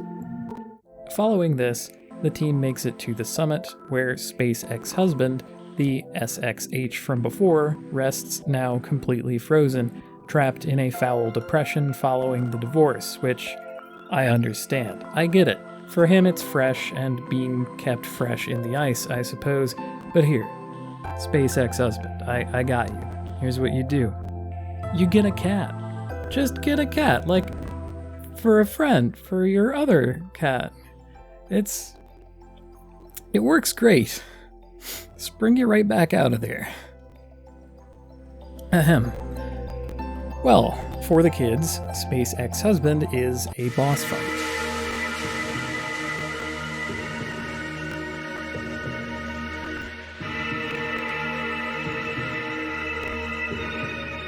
He's pretty near invulnerable, swathed in his icy prison, and calls to mind memories of his past life. Some of them sad, some of them happy, and some of them angry memories. Is that a thing? Angry memories? Have I been doing memories wrong? Do people have their, like, favorite angry memory? That's kind of wild. Inducing the corresponding emotion of happiness or anger when he's feeling the memory will momentarily bring him out of it, making him more vulnerable to harm. It's possible to use critical hits and defense-ignoring moves to bypass the gimmick, but it's more fun to play along. He stays happy only for a moment, but if you get him angry, it sticks. There's our lad.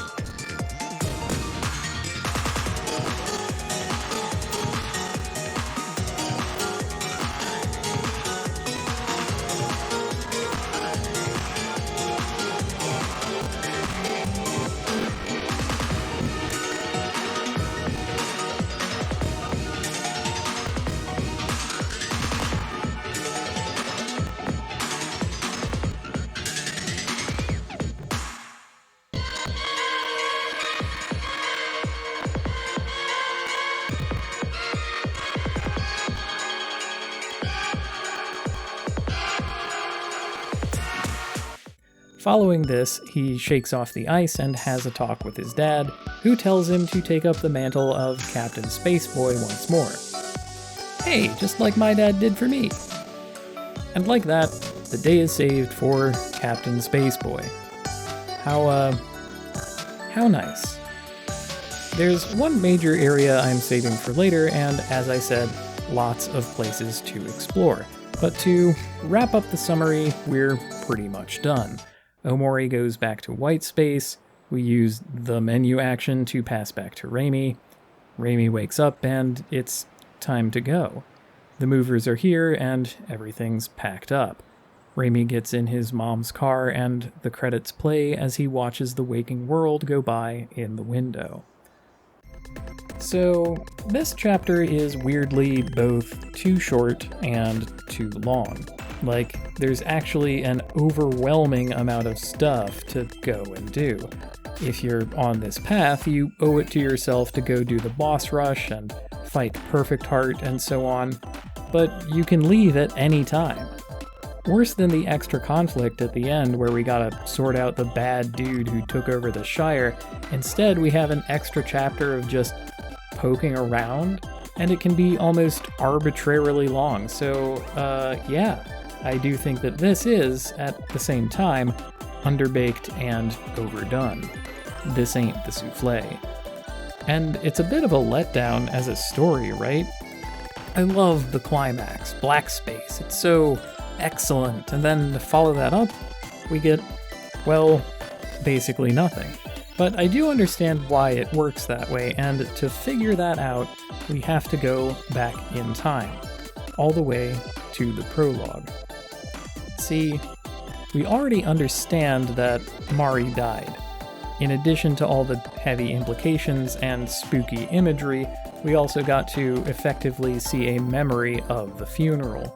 So when, in the prologue, Mari is knocking at the door in the waking world, we're treated to a jump scare for opening it, because Raimi is either hallucinating her or Mari has come back as a Sadako. But later, when Kel knocks on the door, well,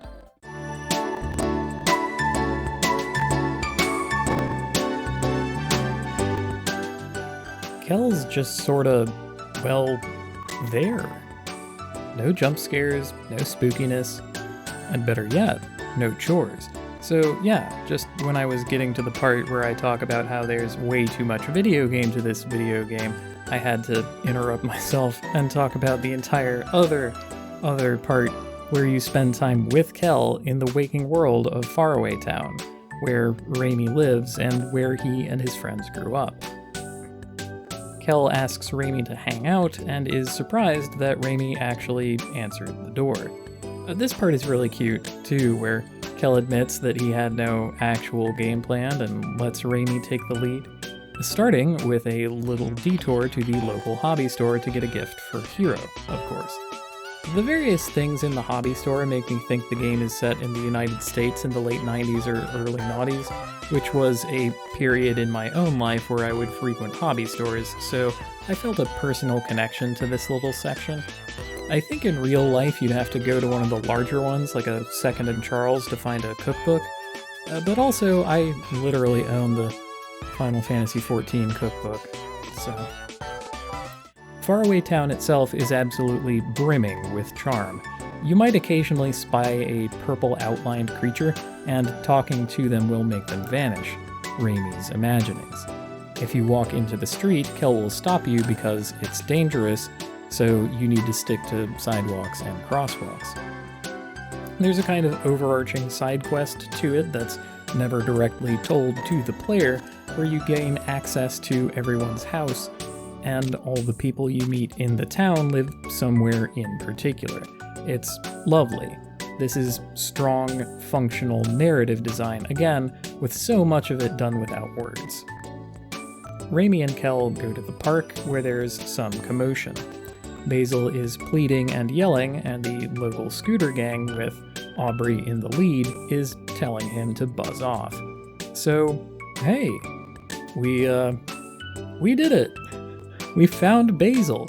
No need to do all that other stuff like in the other playthrough. He's just here, right here, in the waking world. But of course it's not all that simple, and it never was.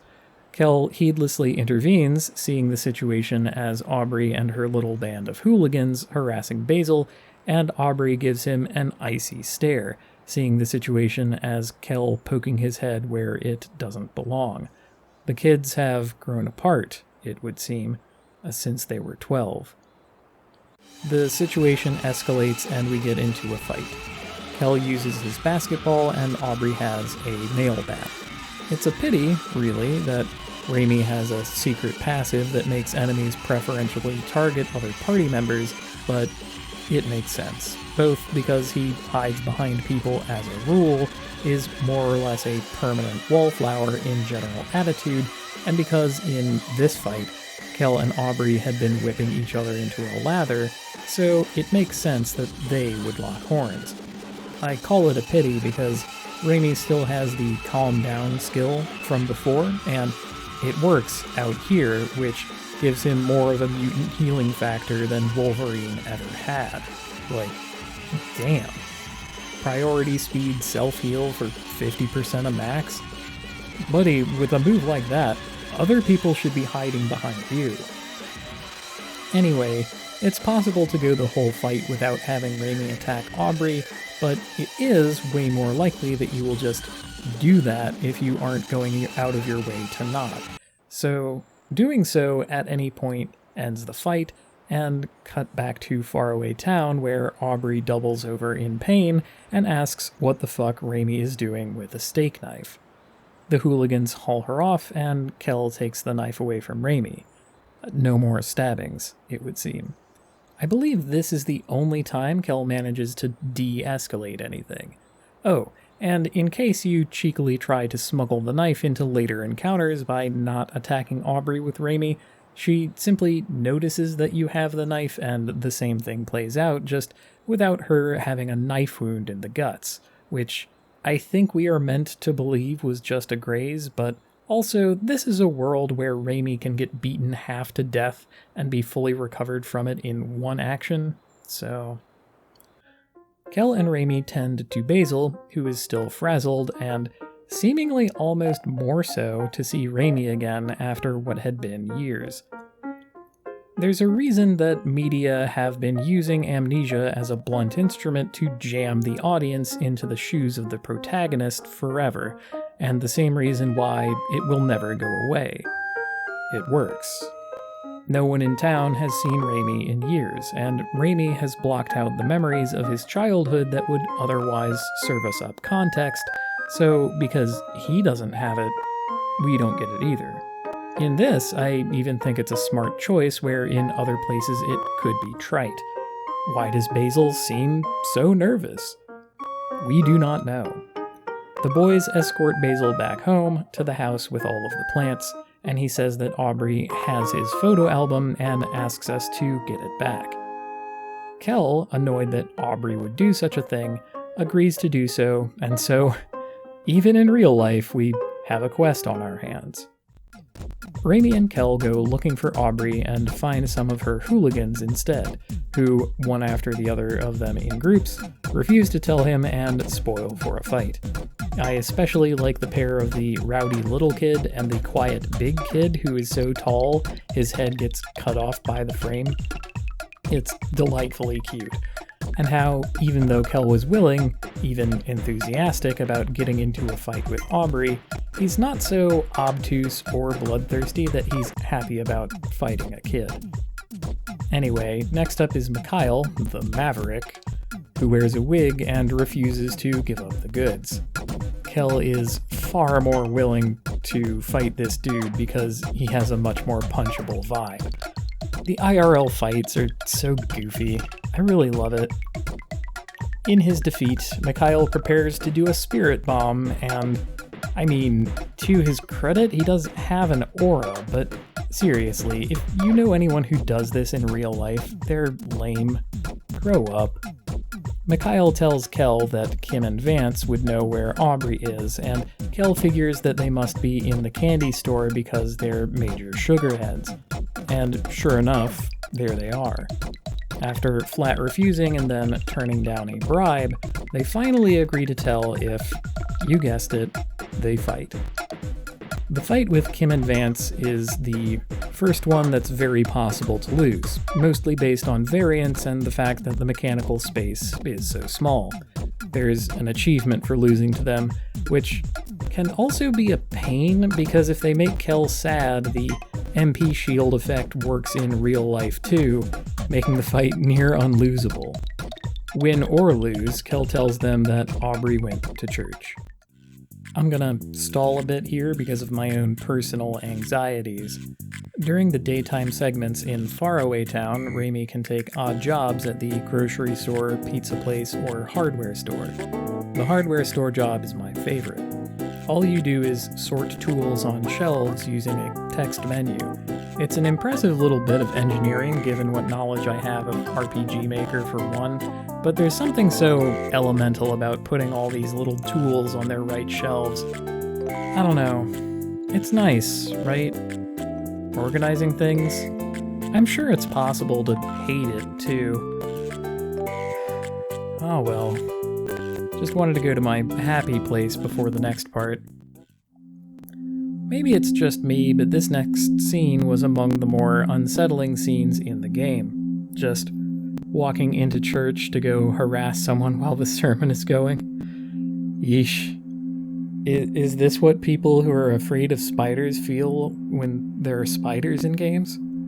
This was my spiders. Kel and Raimi take the pew behind Aubrey to confront her about the photo album. Aubrey is, rather naturally, I think, annoyed with Kel for pestering her in church. It's a pretty dense conversation. We learn Mari died, that the kids grew apart, that Aubrey's father left, not to mention the character building bits, like Kel and Aubrey still have a knack for cheesing each other off. The situation escalates and the kids fight. Right here in church. Yeesh.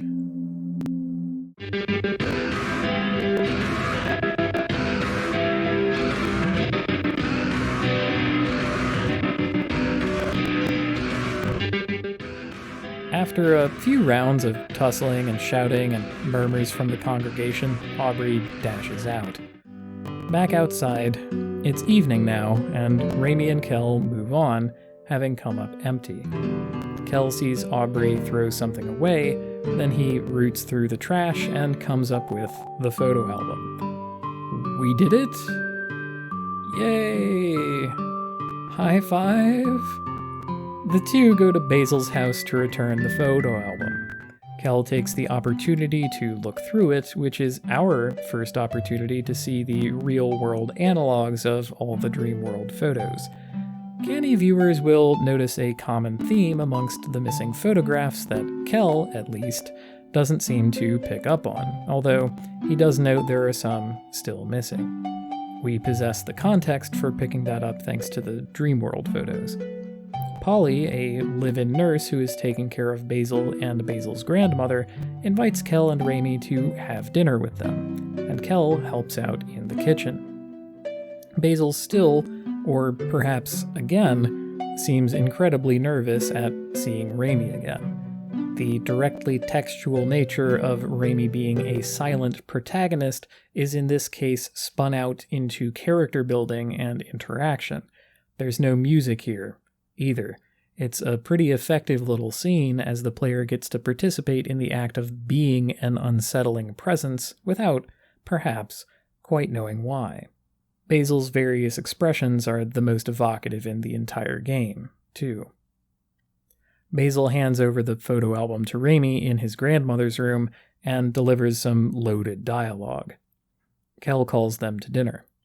Basil learns from Kel that Raimi is moving out in 3 days and heads for the bathroom. Raimi checks on him.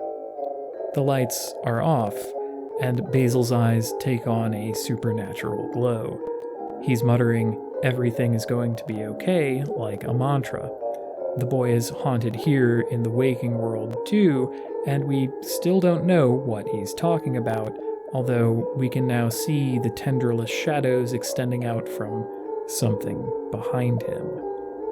Whatever is bothering him, seeing Raimi again is a trigger. I feel like the previous scene was more chilling and unsettling for not visibly containing any directly interpretable as figurative elements.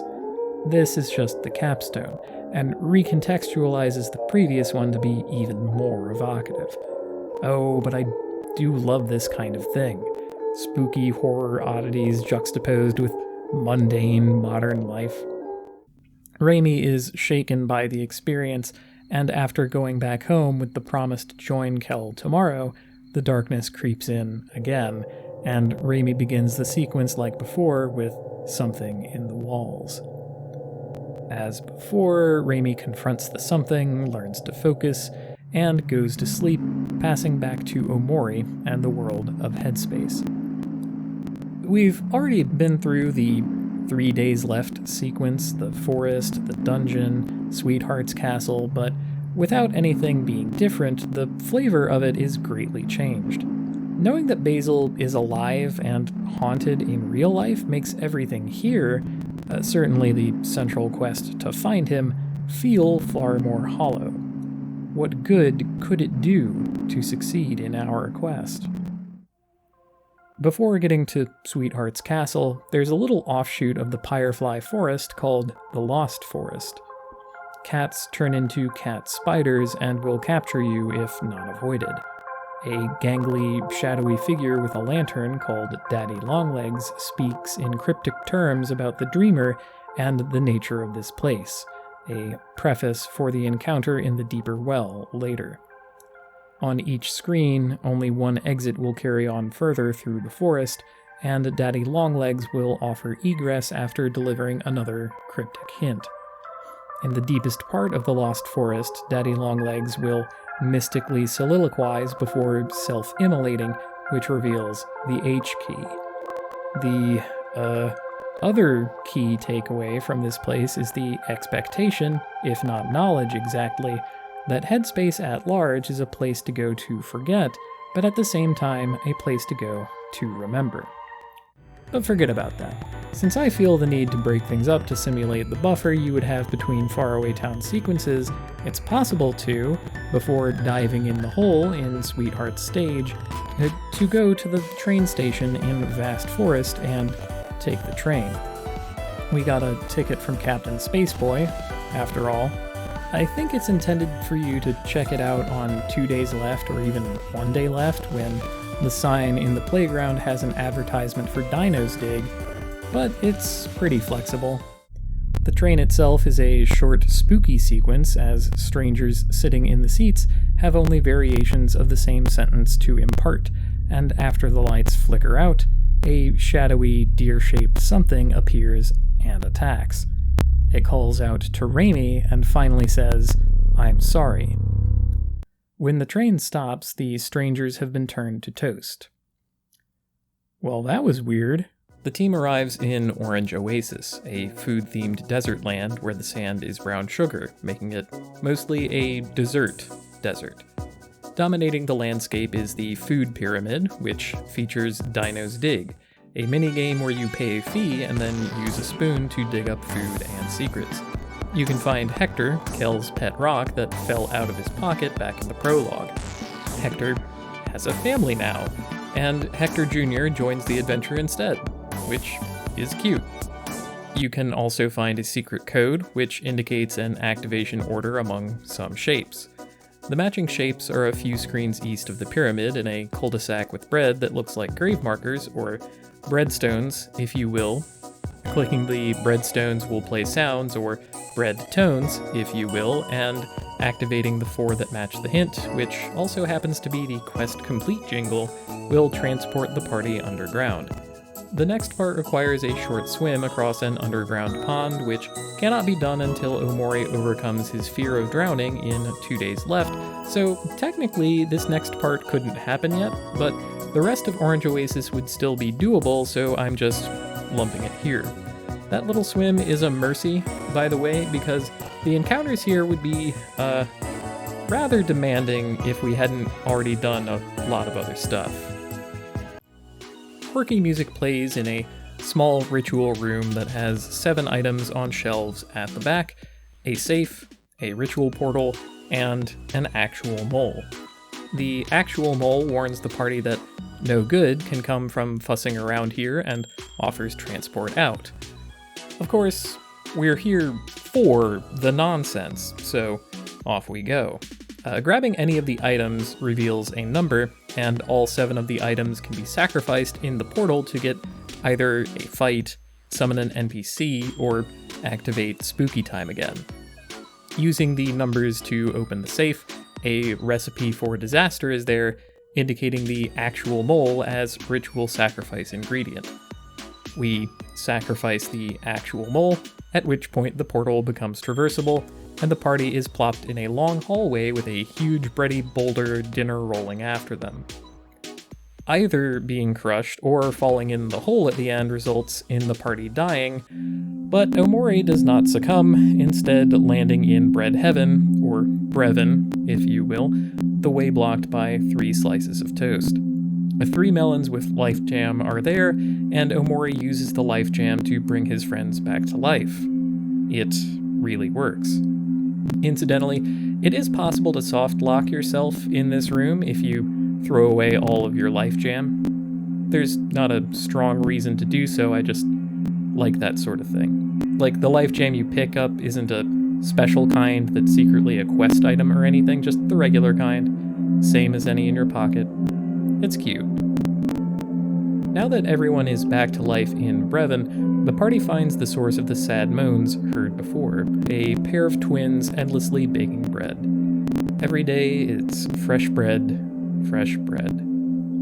Personally, I find joy and satisfaction in constantly having a loaf going. There was a phase of the pandemic where I decided to focus up and really master my ciabatta recipe, and now it's something I can go to the kitchen and do. But I also get it. Homemade bread isn't made to last, generally speaking, so if you want to keep it around, you gotta make it all the time. And doing all that and not even getting to taste it, well, that is an image of melancholy for sure.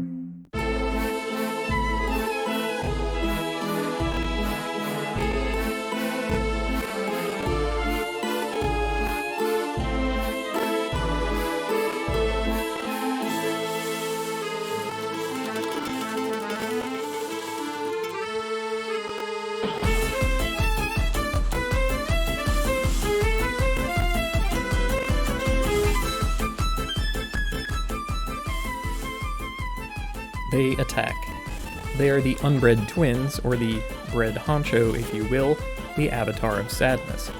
Their abilities include baking up some minions, healing themselves, and attacking in tandem.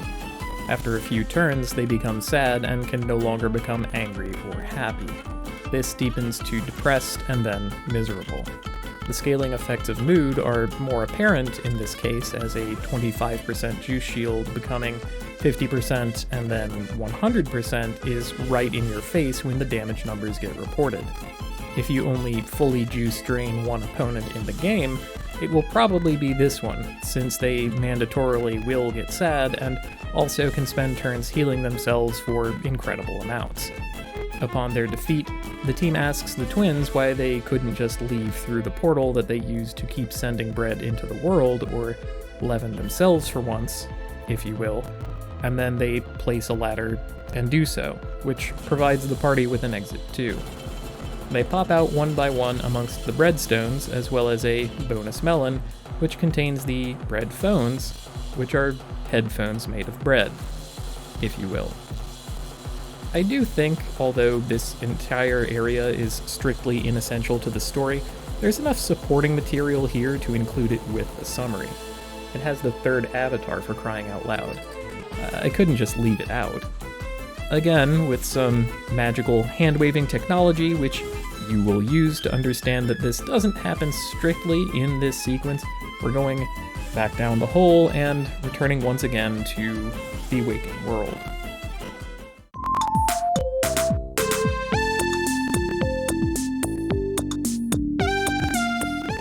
Kel is at the door again, this time with a little errand from his mom to pick up an order at Gino's Pizza, a hero sandwich, the namesake of his older brother, to celebrate his coming home from med school. Raimi can take a job at Gino's delivering pizza, with a somewhat uncanny setup resulting in Raimi being handed incredibly poorly handwritten text of visual descriptions of the houses where the pizza is to be delivered. The first two incorrect doors you knock on will result in someone saying they didn't order any pizza. The third person will simply take it. The key to succeeding at this minigame is realizing that the street is actually 3 screens long. So, at first, I thought it was just a joke that you had been handed an impossible task. But it is always possible to deliver it to the correct house out of 12 every time, so it's a fair task in that sense. The setup for this job is pretty ludicrous. I think it's hard not to be charmed by it. I'm sure the visual planners had a lot of fun coming up with all these little houses and yards too. It's very cute. Kel also needs to pick up a bread order from some familiar looking folks in Otherworld. Kel brings Raimi and the goods back to his parents' house, attempting to wiggle out of Mom being mad at him for taking so long by sending Raimi in first. The trick only partially works, at least a little, because Kel's mom is busy with the new baby, Kel's sister, Sally. You can then explore Kel's parents' house and his room, where all of his and Hiro's things are strewn about / orderly arranged. Polly shows up at the door. she's worried again about Basil, who has gone missing again. So, dang, I guess we really do have to once again take up the quest to find Basil. Some shouting can be heard in the back of the park, and taking a secret path to a hidden lake in the park reveals once again Basil is screaming at the scooter gang, visibly having a meltdown. The gang, for their part, is just trying to get him to bug off, and once again, Kel assumes that they must be persecuting him. This time, the hooligans attack all at once. In the first few rounds, they're clearly just messing with Kel and Raimi. You can, if you prepare carefully and stock up on medicine from the pharmacy in the west wing of the supermarket, survive pretty deep into the fight, with Kel pelting them with his basketball and Raimi playing doctor. Below a certain life threshold, however, they will stop messing around, and the battle within the mechanical space available will become nigh unwinnable. It is possible to, before the sequence that sends you to the park, nick a pepper spray from Kel's mom's purse, and using it on the hooligans will instantly end the fight. No matter what happens after the fight, Aubrey gets upset, her little cronies file off, the pressure gets to her, and she has a meltdown. Basil is still nearby, and she pushes him back toward the lake, and finally, accidentally, in. Basil sinks like a stone, unable to swim, and apparently too frazzled to float. Kel keeps Aubrey occupied, and Raimi dives into the water, where reality fades and anxiety rises. There's something under the water. The battle and resulting images are the same as in the other playthrough where Raimi was taking a bath. This feels a little more earned in terms of stress-induced hallucination, but at the very least there's more dramatic tension than in the other scenario. Rising out of the water at last with Basil, Raimi sees Hiro, who helps them out the rest of the way. Hiro performs basic first aid, ensures Basil's pulse and breathing are steady, and urges the other boys to get Basil back home where he can get dried off and warm. They do so. Hiro hands Basil over to Polly, giving her a brief rundown of his situation and needs. Hiro asks Kel what was going on, and Kel tells him. That accomplished, the boys go back to Hiro and Kel's parents' house, let their parents know what happened, and reheat dinner, which got cold while they were out. Raimi takes out the photo album so Hiro can take a look at it, and after doing so, he notices what you may have noticed yourself. There are no photographs of Mari. Only those are missing. Hiro learns that Raimi is moving away in 2 days, and convinces his mom to let them all sleep at Raimi's mom's house next door, even though it's his first day back. They do so with a detour to the hardware store to get some flowers for Mom. It's nighttime again, and the boys go inside the big, dark house, the one where the kids used to always hang out. Hiro goes to look in the piano room, which in all other circumstances Raimi refused to go into with a little shake of his head. After another little conversation jam-packed with flavor, the brothers make a little fort in Raimi's room to sleep in. Kel, somehow sanguine and carefree, falls asleep easily. Hiro and Raimi follow suit. Raimi passes through the darkness, and Omori stands alone in white space yet again. As before, Omori finds the playground children have all gone missing. Thick fog prohibits access to the west, south, and east paths, leaving only the beach. This time, however, it's Mari who encourages Omori to overcome his fear of drowning so she can direct him across the sea. The two swim together through the foggy sea, stopping at a small shack and a lighthouse. Oh, that's where it is. Before finding a pier. The pier is long and convoluted, and shadow versions of the kids disappear when observed, with ghostly chuckling. At the end of the pier, Mari tells Omori that she has to go, and changes color from her purple dream person color to the hard black outline that Omori himself has, before saying goodbye specifically to Raimi and stepping through a large curtained window. The screen fades and the landscape changes slightly to plop Omori in front of the well. The last resort plays out the same way as before, no need to double up on my summary. The Lost Highway is the same, the deeper well on the way to Humphrey is the same, and so on. The tragedy of the kid's memory of Basil fading doesn't hit quite as hard when all of this feels more like a waiting room to get back to the waking world. Nevertheless, all the way through Humphrey, the last key is once again available, and the way to black space open again at the bottom of the growing hole in Basil's house. Am I skipping ahead a little to my favorite part? Yes, I love it here. If you ever save the game in black space, a picnic basket appears here to do so, after all, the title screen and title theme change to reflect your location, which is just great.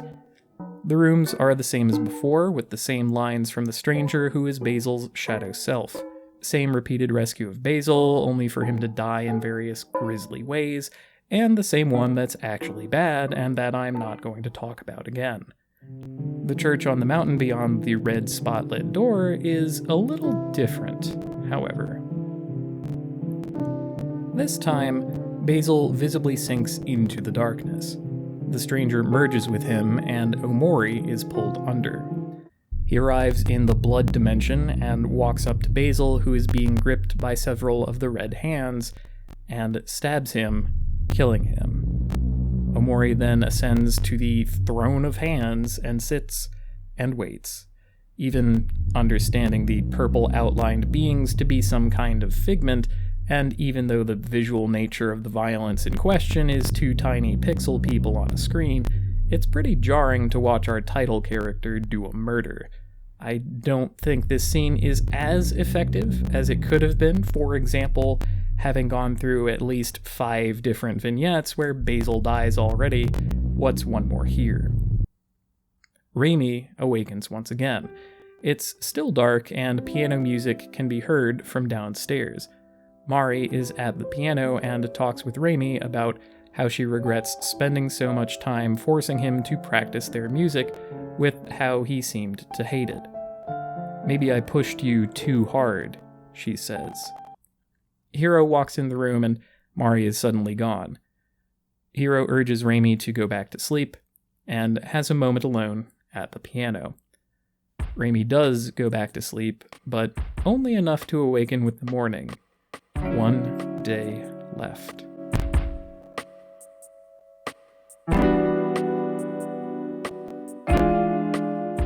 Now we get to something more meaty. See, unlike in the other playthrough where Omori just gets Basil back and then gets to faff aimlessly for a day, there's a little more to be resolved in the waking world. Hiro is fixing breakfast, having presumably gone to the grocery store and come back because there was nothing to be had in the kitchen here all week except that one steak from the prologue. He tells Raimi that he did all the chores, so we aren't on the hook for those. Nice. Kel is busy scarfing down breakfast like the teenage boy he is. There's a knock at the door, and Kel is so shocked at who it is that he spits his breakfast all over Kim, much to her chagrin. She says that Aubrey hasn't come out of her room or responded to any of their attempts to get in touch, including rocks thrown at her window. She asks the boys to do something about it, telling Kel that she knows this is somehow his fault. Hiro takes the opportunity to turn on the charm and defuse the situation, saying they would be more than happy to check in on her and applauding Kim for being worried about her friend. Kel dislikes the idea, but Hiro is set on it. They drag Raimi along with them to Aubrey's house, where Hiro knocks on the door, only for it to give way a little. He goes on in, and Raimi and Kel follow. The house is an absolute waste.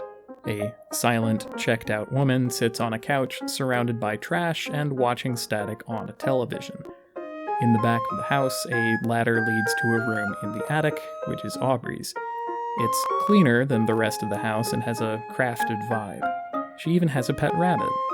She's, well, rather shocked to see the boys there in her room and screams at them to leave, which I think is pretty understandable. Hiro overcomes both his conflict aversion and common sense to demand that she explain to him what the hell has been going on and also go apologize to Basil. They see the photographs she has on the wall, all the missing photos of Mari, save one. And since Raimi has the album, we're treated to yet another photo placement section, which I hate. I think this is even technically the longest one and involves flipping around the most. You may as well have a look at the photos of Mari and see what life was like when she was here. Aubrey agrees to go apologize to Basil, and also see that her gang out front stops worrying about her. They go out front, and she tells Kim not to worry, and that she's going to spend the day with the boys. Kim isn't perfectly happy with that, but nevertheless scoots away with all the others. The party now heads over to Basil's house, where Polly tells them he's in the hospital, quickly adding that it's not for him, but that his grandmother had been sent there and he was staying with her until evening. Now, lacking anything better to do, the four decide to just spend time together in Faraway Town. You can do odd jobs again, and there are little vignettes with the four of them all over the place.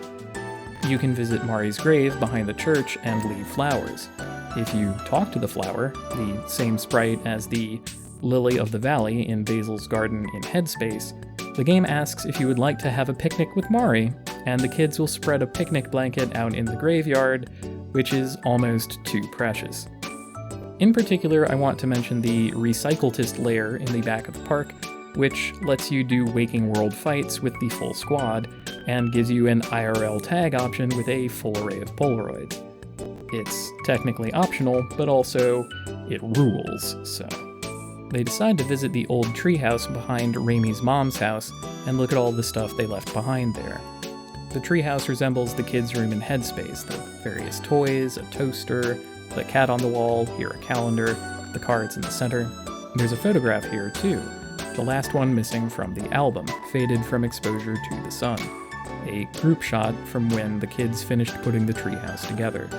On the back is a message which reads, "Don't forget, it's in the toy box," next to a taped-on key.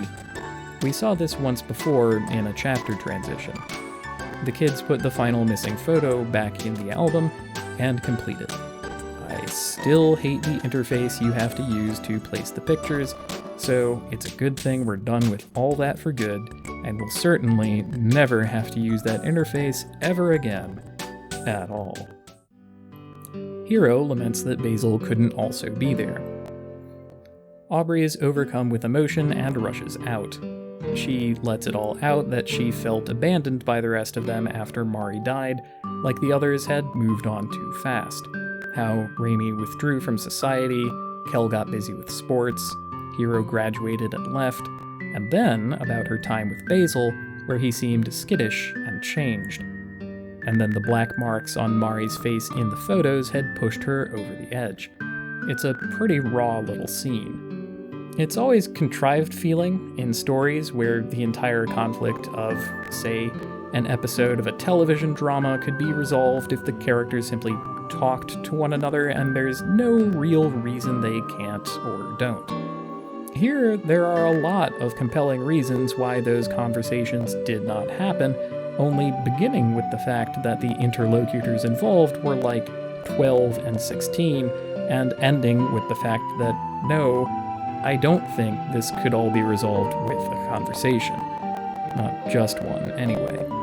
Everyone responds to trauma differently, and a beloved childhood friend taking her own life and leaving no note would supply ample inducement for trauma fit to convince, most audiences, I would suppose. But now we're older and having it out, and we get a group hug.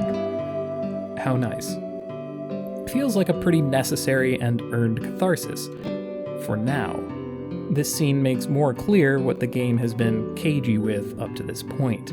It wasn't only that Mari died, she hanged herself.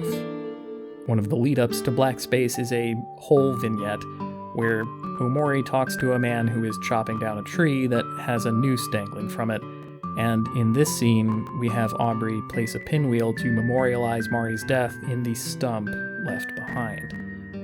It's evening again, and the kids go back to Basil's parents' house. He's back, if shut away in his room, and Aubrey apologizes to his door. They decide to sleep over there, Aubrey on the couch, and the boys on the floor. something other than sleep finds Raimi as he dozes off. He receives a text message, so to speak, from Basil, who appears to be drowning in eyeball weather, harsh, and enters white space as himself. Omori is there too, and the only thing left to do is destroy the black light bulb, which begins the sequence of Raimi confronting the truth. He turns to face something behind him, which takes the forms of his previous fears. I love the clay model look of it and the stark lighting. It's a mishmash of visual styles that really serve up an unsettling mood. Surely after the boss fight, we will finally get to learn what the hell is going on, right? The something finally takes a blurry shape, which focuses into a girl's body dangling from a tree. The spooky form had always been an abstraction of Mari's body hanging like that.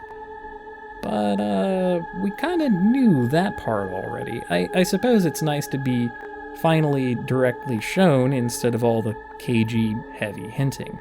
But we're not done by far, alas. Raimi picks up a light bulb, which brightens the room, which turns into a forest path where we... oh yes, find more photographs to put in an album. Finding all of them in a room allows access to the next area. At the end of the forest path is Basil, who gives us the photo album and says the truth of that day will be hard to accept and asks forgiveness. Hoo boy.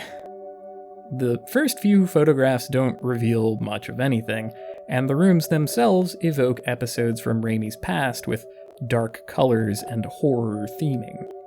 Gradually, the photographs start to show more, and Raimi becomes visibly bloodier as we fill it in. A piano sting plays for two of them, one, the last time that Mari was alive, and then the next one, showing Raimi pushing her down the stairs. That's kind of a lot. But also the album isn't finished. Raimi continues to collect photos showing what happened next, which is that Basil was there and helped him tie Mari in the tree to cover the murder. Basil's something is a tendrilless mass, from the shock of seeing her crumpled, lifeless body at the foot of the stairs. So really, each boy has become haunted by the other's deeds. The force of this is weakened somewhat by the knowledge that two 12-year-old boys conspired on the spot to fake Mari's death as a suicide by hanging.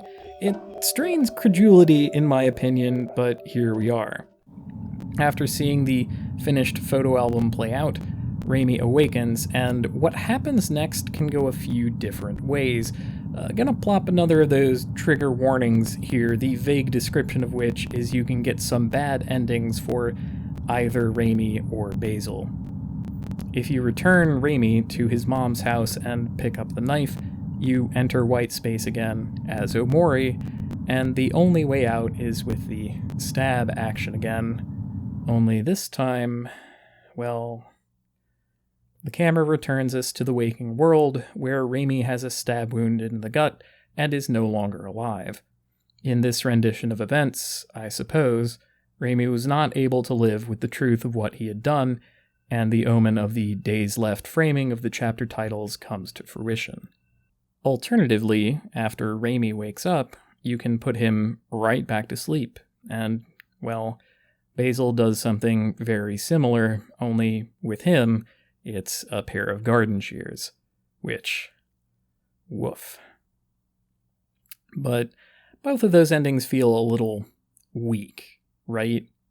Kind of a letdown. So the other thing you can do is after Raimi completes the album and awakens, you can go talk to Basil.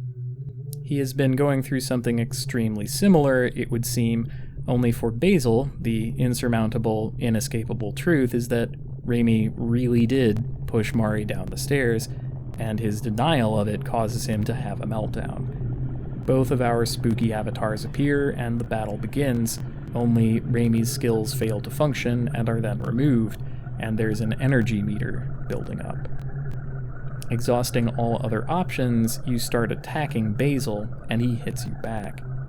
When the energy meter reaches 10, the EKG waveform becomes a cursive message which reads, "Everything is going to be okay."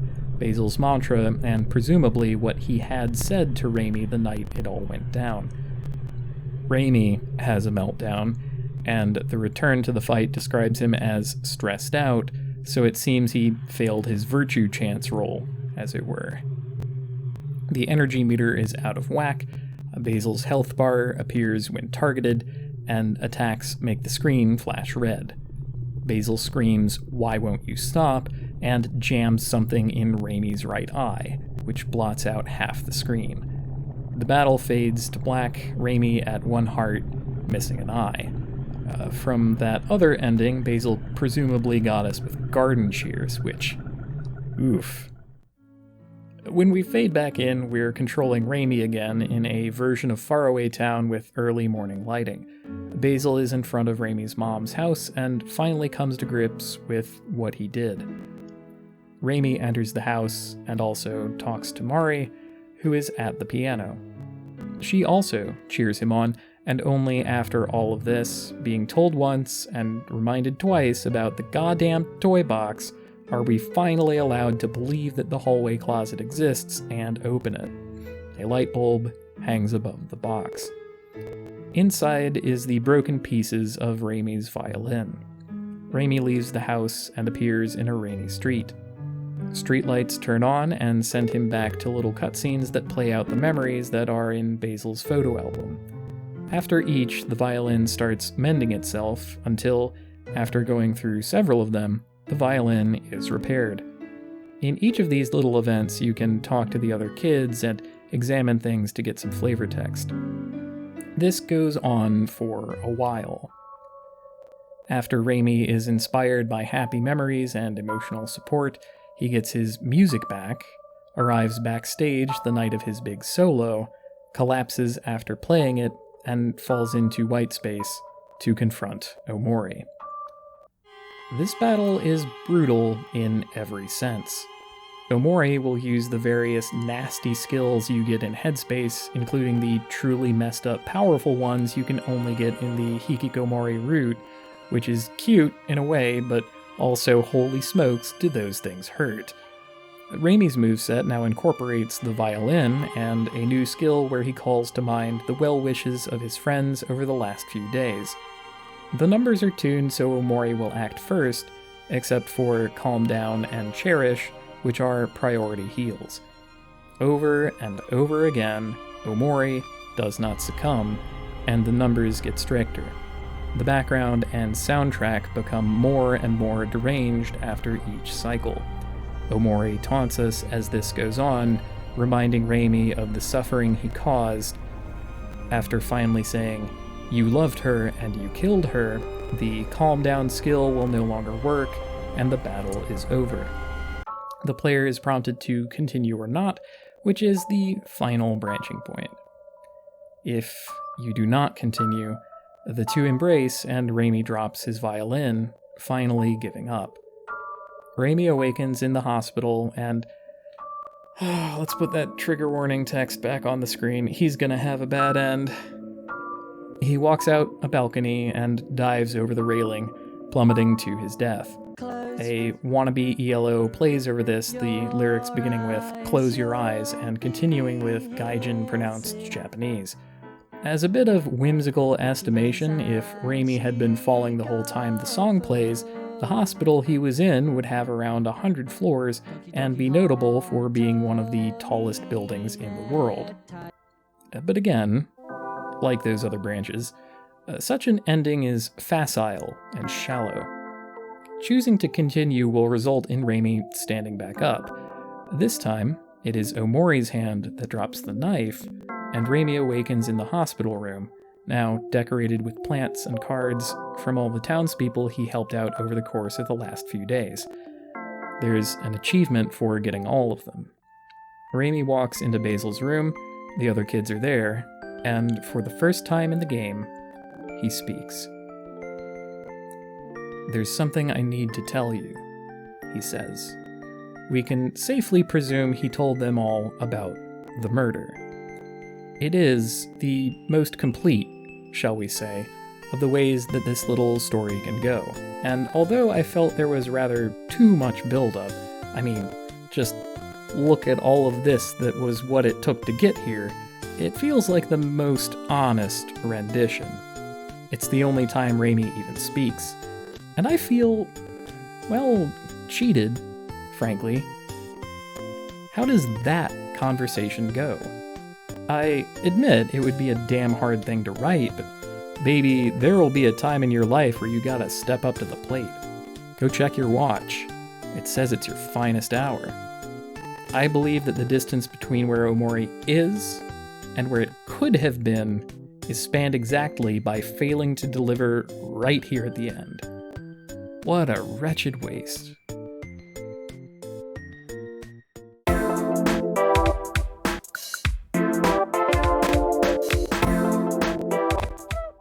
There's a substantial gap between the characters as we see them in Headspace and as we see them in Faraway Town, which forms our understanding of our viewpoint characters. Nevertheless, I'm going to try to be efficient about this and use only a single entry for each kid. Hiro is probably the best represented character in Headspace in terms of how close the characterization is to the hero we meet in Faraway Town. He's conflict-averse to a fault, helpful to the point of being a total pushover, and constantly a little winded.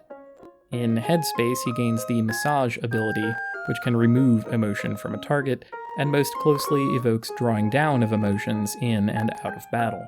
His inducements to action are all external, real protagonist energy there, hence the name.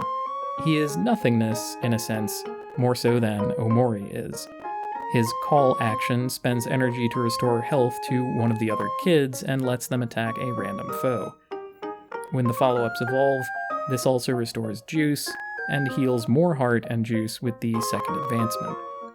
In Faraway Town, much of that still holds true, but more than the other kids, he experiences and represents sadness. He can't prevent all the conflicts he encounters and all of the wrong and the hurt he sees, and so gets sad about it. Through it all, he keeps putting on a bright face for everyone, and turning on the charm works most of the time. Basil thinks of him as the rose, universally loved. Maybe I'm just too jaded and cynical, but this dude is gonna be exploited until he fixes his attitude. It's good that he's not the main character because that story would be pretty boring. There's a cute bit where, in Headspace, Mari cautions Hiro that his fear of spiders is only going to get worse, and then later, in Faraway Town, he's older, and his fear of spiders is worse. There's a scrapped game mechanic where Hiro's field skill was to call in help from animal friends. You get a taste of what that would have been like in the junkyard. I'm glad it got scrapped because the power to ask for help would conflict with his character that we have. Even if his general aims are to suppress conflicts rather than resolve them, he tries to take matters into his own hands, especially in Faraway Town, where he is downright strident at times, in particular just busting into Aubrey's room. Aubrey is one of the characters whose Headspace Faraway Town split is more distinct. In Headspace, she's a bubbly, enthusiastic, willful, stubborn, easily and endlessly happy girl. She's swayed by the stories of others and nurses a nascent pride at being able to crush things. What activities she engages in, she throws herself fully into, even, at times, major distractions. She expresses a puppy crush on Omori through plenty of dialogue interactions and also her in-battle follow-ups. Aubrey has the look action at Omori, Kel, or Hiro. Looking at Omori, Aubrey tries to get him to notice her by doing an attack on a random foe. He still doesn't notice when she hits harder after one advancement, but then does notice after the second advancement, resulting in a defense-ignoring hit. Looking at Kel makes her angry, with an advancement that they both get angry and get an attack boost. After the second advancement, they both get enraged. Looking at Hero gives Aubrey a defense boost and makes her happy, advancing to also restore some heart, and then even more heart and some juice, and a second stage of happiness. In Faraway Town, she doesn't really get close to expressing joy, but rage. Well, now older, she has tried to find the support she lost after Mari's death, getting nothing at home, and with all her friends either being dead, withdrawing from society, moving on to sports, or graduating, she finds new friends of her own in the hooligans. She toughened up a lot. Even with her new support channels in place, hooligans and God, she still pretty clearly has been fending for herself for some time and takes pride in it, still stubborn. Of all the characters I feel the most for Aubrey, her flaw, if you can even call it that, was having all emotional support fall out from under her and leaving it up to a 12-year-old to pick up the pieces. She ended up making some questionable choices. None of which we see in the story, mind you. I'm just hedging against being called out later for tacitly endorsing bringing your lucky nail bat with you into church. Headspace Kel is flighty, impulsive, exuberant, and more than a little hasty.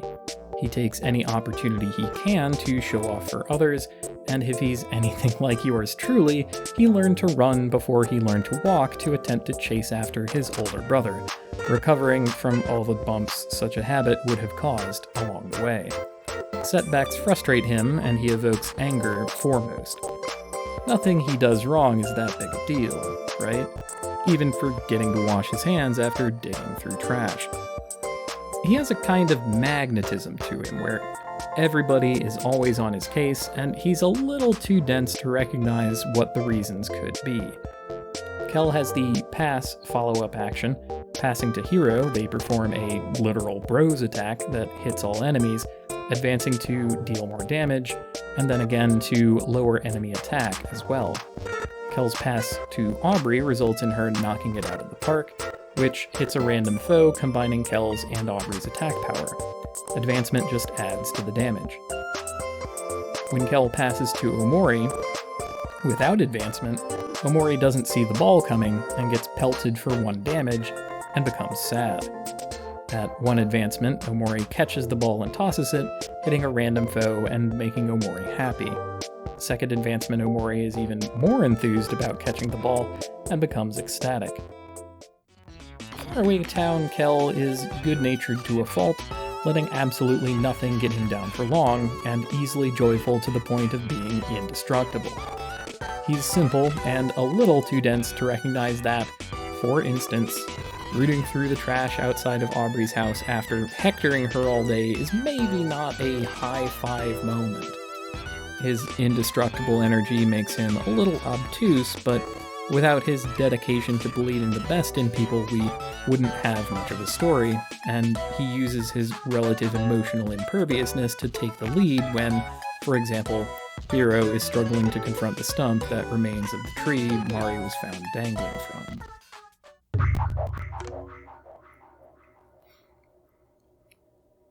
The game does a great deal to present Omori as depression itself. Emotionless, invulnerable to the sway of fears, stuck at times in the void that is white space. Omori, however, experiences the greatest emotional range of any character, both in and out of battle. In battle, Omori is the only kid who can get to a 3rd stage of the base emotions, which are all pretty distressing visuals to contrast with his neutral affect. Out of battle, Omori has 3 major fears to overcome. Without doing so, there would be no story. He is distinguished from those around him by his all black and white visual composition, and only one of his follow-ups in battle involves the other kids. Omori can attack again, which does what it says, trip, which slows the enemy down and makes them sad, or unleash energy. The only follow-up that requires 10 total energy and needs all the kids to be non-toasted. There are a few chapter transition cutscenes where Raimi dissolves and Omori remains. In at least one of them, Omori looks irritated. "Why should I have to carry your water?" the expression seems to say. The shadow Basil, called the Stranger in Black Space, at one point mentions that day when I was split in half and you became nothing. Which was more painful, do you think? But I think this is only half right. Raimi is, in the end, quite literally at war with himself, and Omori is there on the other side of the screen, holding the knife. It is a little unclear to me whether we are meant to believe that Omori is the little killer inside who is deep down responsible for Mari's murder. I think this is a defensible reading. I prefer to believe that Omori is the externalized aspects of Raimi's killer instinct, however, pushed out and locked away as a trauma response, but ultimately accepted back as the only way to ever hope to become whole. At the end of the day, Omori is just the letters on the piano, wherein Raimi sees his own dark reflection, forced into awareness of a self and a past that he finally cannot ignore. We are invited to name the young man when he appears, I believe as a bit of a parlor trick, borrowed in a way from Agatha Christie. Christie had discovered that the reader was automatically more fond of the first character the protagonist meets from the group of suspects in a locked room murder mystery, and so would favor pacing things out in such a way to present that person first, so as to keep the audience guessing. It's not so cheap a trick given the resulting cost imposed on the rest of the narrative, so a medium costly trick, I suppose. Tricks at reasonable prices. I think being able to name Sonny whatever you want is something like that, a way to give us more ownership over him and what of his actions we can even perform in the game. I call it a trick because he's a murderer, and we only get to know that after being asked to sympathize with him. I recognize that this is never said with text, but the leading visuals of the two photographs that are first, the last time Mari is ever seen alive, and then Raimi shoving her down the stairs, are juxtaposed with a visceral ripping sound and a photograph of a human hand suddenly missing its fingers one by one. Up until we know that, Raimi is as close to a nothing of a character as we can get. I believe the only words of the game that are his are right at the end, when he says there's something I have to tell you. Even the old Polaroids of him make him seem singularly disaffective, politely put, an inveterate wallflower.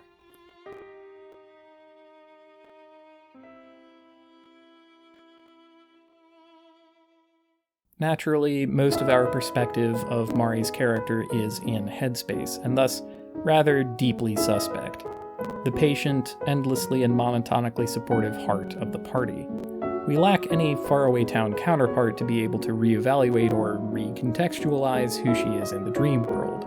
The few memories we get give us a peek at a Mari who is a dedicated and even haunted perfectionist, which leaves the pressure off until it's time to perform. There's only so much you can do yourself to perfect your duet. That Raimi could murder her and then reimagine her as a cheerful and supportive source of safety and comfort afterward is pretty twisted. That knowledge recontextualizes so many of the game's events to be absolutely chilling to watch, where before they were just plain, and I think that is to the game's credit, even if it makes my skin crawl. There's this one line in particular where Raimi is hallucinating Mari at the piano. She says, "Maybe I pushed you too hard," which is just... oof. It still gives me chills. We never really get to know Mari, and it's important that we don't. Lily of the Valley has over 30 different toxins that naturally occur in it. Another name for it is Mary's Tears.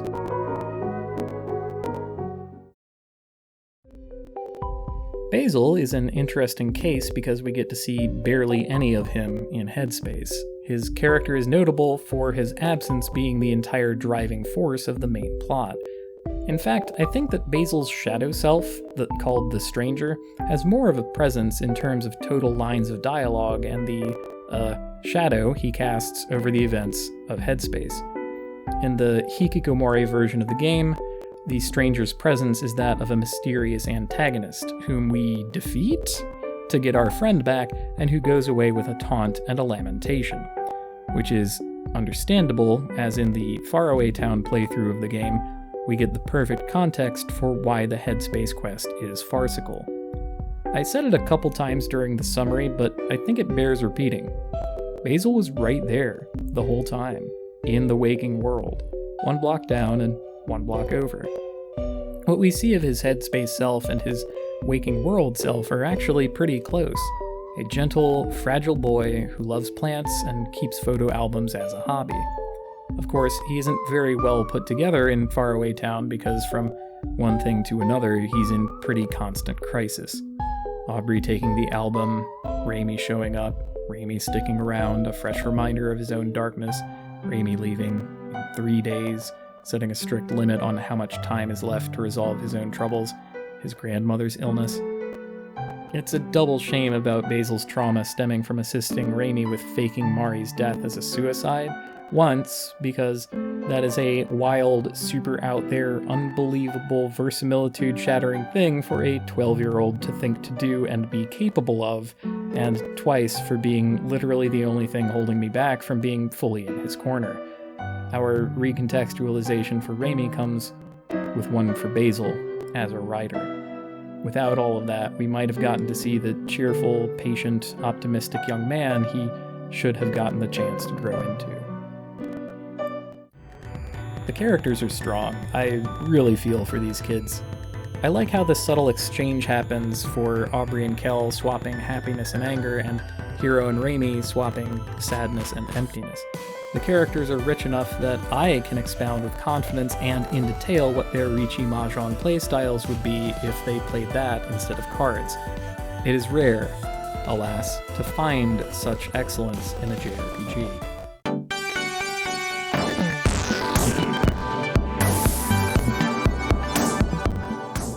I want to start with the strong points, the stuff the game does that is strident and excellent that I want to appreciate. I give a nod to the overwhelming amount of charming little details that are scattered all over the place. Item and enemy descriptions, bestiary entries, the overall layout and individual houses of Faraway Town.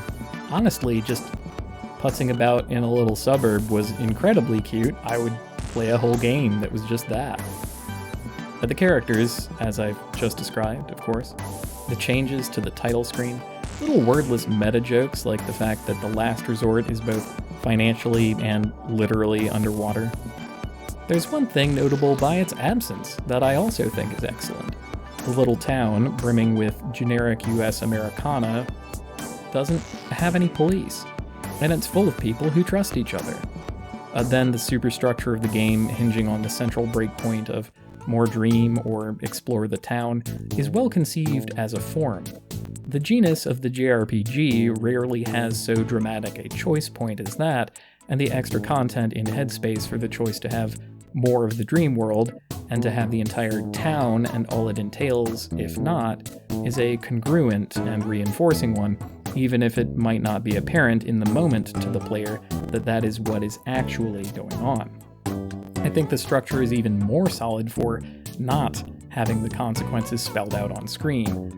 Despite my constant harping that the various chapters were too long, which I still think they are, I understand the overall story required breaking things up in this way, although, as I said before, I think this underwent major revision during scenario writing. Ignoring the actual, plot of the thing, we have a prologue that ends with the Avatar of Anger after overcoming fear of falling, Chapter 1 that ends with the Avatar of Joy after overcoming fear of spiders, and then some other stuff happens after overcoming fear of drowning. You never need to go to the area with the third avatar, and so on. You need swimming to get to them, and their theme song heavily features violin.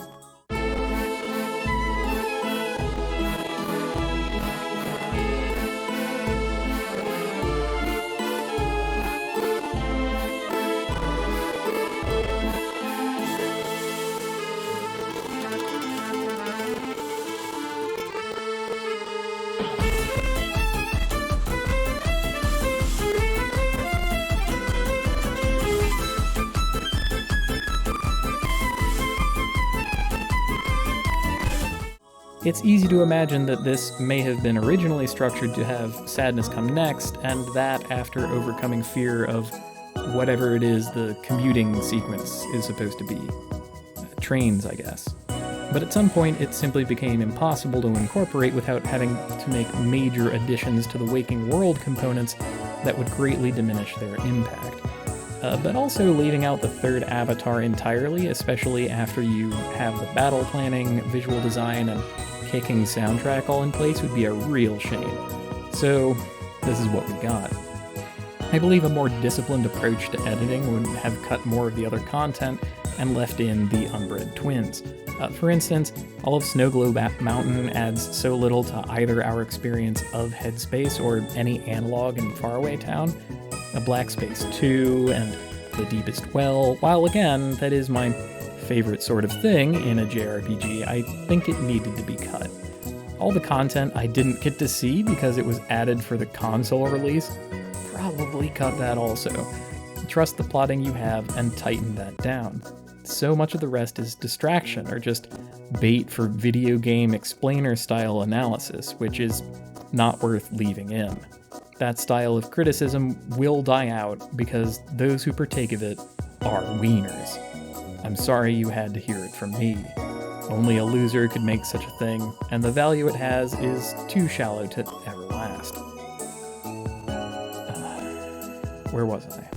So to say, there remains a lot of bloat to Omori, which is an uncommon problem for a video game to have, especially one that can have that and still keep its cutting edge. Most of the time, development and production schedules are stressed to the absolute limit to crank out a product, some even remaining in development after launch to rush out content in early patches. Such is the state of the art form in terms of the massive mainstream industry that currently has it in a stranglehold. I trust the artistic merits of the works produced this way not at all, not for lack of the incredible efforts and creativity of those genuinely working to produce them, but crunched as they are, measured by perverse metrics, it seems impossible to me that something achieves escape velocity of that horrible, abusive planet. Works, like Omori, produced partially outside of that framework then, are at a baseline of far more interest to me. The closest comparison for a JRPG with content bloat I can think of is Final Fantasy VI. By some wild combination of circumstances, FF6 was way ahead of schedule during development. It was originally going to end with the confrontation on the floating continent, an event that in the final version of the game is a fake-out with a follow-up that ends up feeling both overdone and underbaked. There is frankly a wild amount of stuff to go do in the world of Ruin. Every character of the ensemble cast gets at least one miniature quest of their own, and going and doing all of it will probably leave you wondering what the end goal was in the first place, which, greatly weakens the narrative weight of the plot itself. Terra's character arc and involvement is close to the very heart of the entire story, and it's possible to complete the game without even bothering to go pick her up. I don't know as much about the development of Omori, but I can imagine something similar taking place, with the rider that there was probably a less strict publication schedule given the nature of the project. So if, for instance, your scenario writer is falling behind and you suddenly have time on your hands to make a few colorful maps and populate them with monsters and so on, it ends up being not too hard to simply add them on in. And if they don't affect the central plot, well, no worries there, call it a bonus dungeon and be done. JRPGs have those, after all. It's just a little off-putting for a narrative-heavy and heavy narrative game to also, say, have a bright and sunny side area full of sugar and dinosaurs, or an entire snowy mountain with the conclusion of a plotline of unreal people. It would be like if Lord of the Rings had an extra chapter that wrapped up the stories of some action figures that Sam had been playing with the whole time. Actually, wait, that kind of rules. Hold up. So, that's where I think it's weakest. Too much attention given to irrelevant asides, not enough attention given to finishing what they started.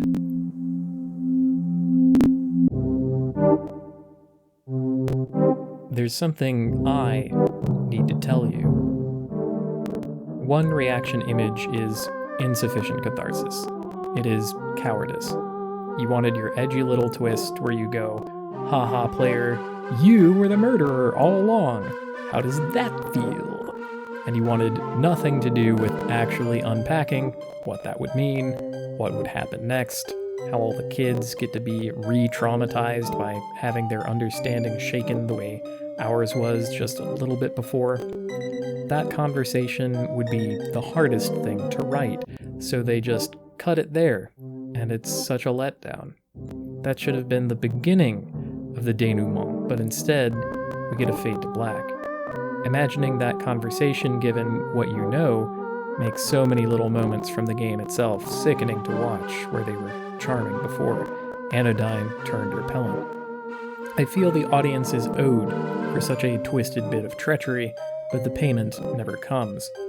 If more fully realized as a mystery story, that conversation could have been Raimi coming clean to everyone. I would have made it the only voiced cutscene in the whole thing, to better convey how absolutely raw everyone sounds, to make it feel even more gripping and dire and real than everything leading up to that point, all fantasy and obfuscation and denial cast aside. I know how to sharpen knives. Instead, somewhat perversely, I think, we get our greatest celebration, the most effortful of the conclusions in the ending branch where Raimi gives up after confronting Omori and leaps from a balcony of the hospital while a knockoff version of Yellow's Mr. Blue Sky plays.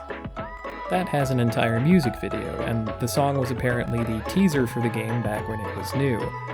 What with the framing device of the chapter names, the middle reveal of Mari's hanging, and that as the teaser, not to mention the content warning and certain menu actions, they were pretty clearly going for a game thematically about suicide, and I honestly think they didn't quite make one.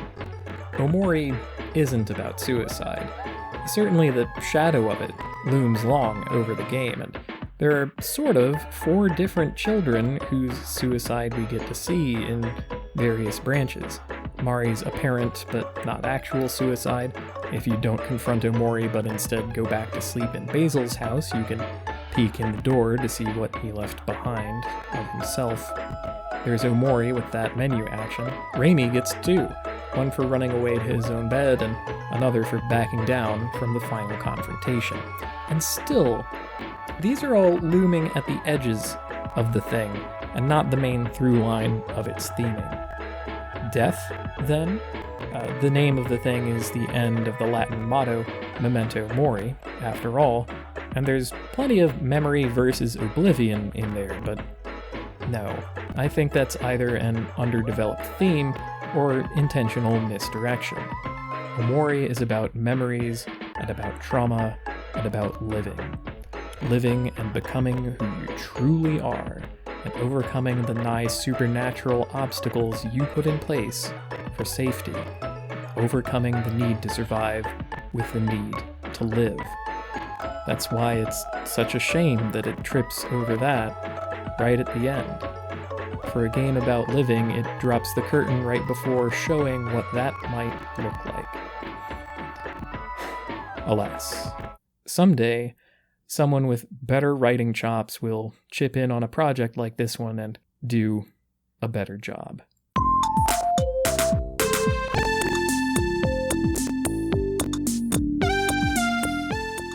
In the Hikikomori route, if you do some quests for the slime girls, you can get a special potion from Medusa. It can be used any number of times and only works underwater. Using it gives Omori little pigtails for a few minutes, or until you leave the water. I don't know for sure why it could only work in underwater areas, because there shouldn't be any mechanical differences. My guess being that this was a workaround for the case where you entered a cutscene and Omori was put in a pose that wasn't modified to have pigtails, which, because the Slime Girls quests only appear on one day left after doing just about everything else except Snow Globe Mountain, and getting to them means there aren't any more cutscenes available under the water where, for instance, Omori takes up the sitting hugging legs pose. If you just set a flag that requires underwater and put a little blurb in the flavor text, that will get out ahead of any of the scenarios where your tiny graphical change breaks. Well, all the same, what we have on our hands is another of the wonderful gifts of science, the potion of trans your gender.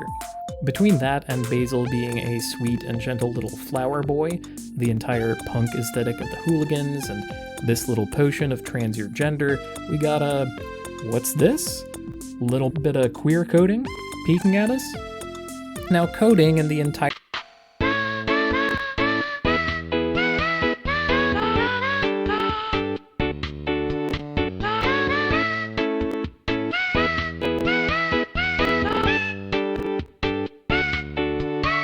you don't need to self-censor no more. Video games, for worse, take a lot of their production habits from filmmaking, and I think some internalized shyness about being too loud about being gay slipped in there along the way. But that's another whole big old thing. Just understand we don't need it now and never really needed it. Coding, queer coding. You literally need the coding that runs you can just let Aubrey and Kim be girlfriends. You can go full megaphone with your queer theming, like Get in the Car Loser, which I was right, by the way, that game rules. You can go wild as a wild hog, and many do. But also, I'm really, truly glad that the potion of trans your gender was not made into more of a thing in this game. In the real world we share, transgender youth are at an elevated risk of suicide thanks to the crushing and constant pressures from a society that cruelly refuses to accept them. And going from that to a little story in your little video game where the central character becomes a little murderer in part because of gender, etc., that would be extremely fucked up. But, that didn't happen, so we're okay. I don't need to conjure a road of hellfire between Baltimore and wherever the hell Omocat is. No need. I get to make a dumb little YouTube video instead. Isn't that nice? Anyway, thank you for the potion, Medusa.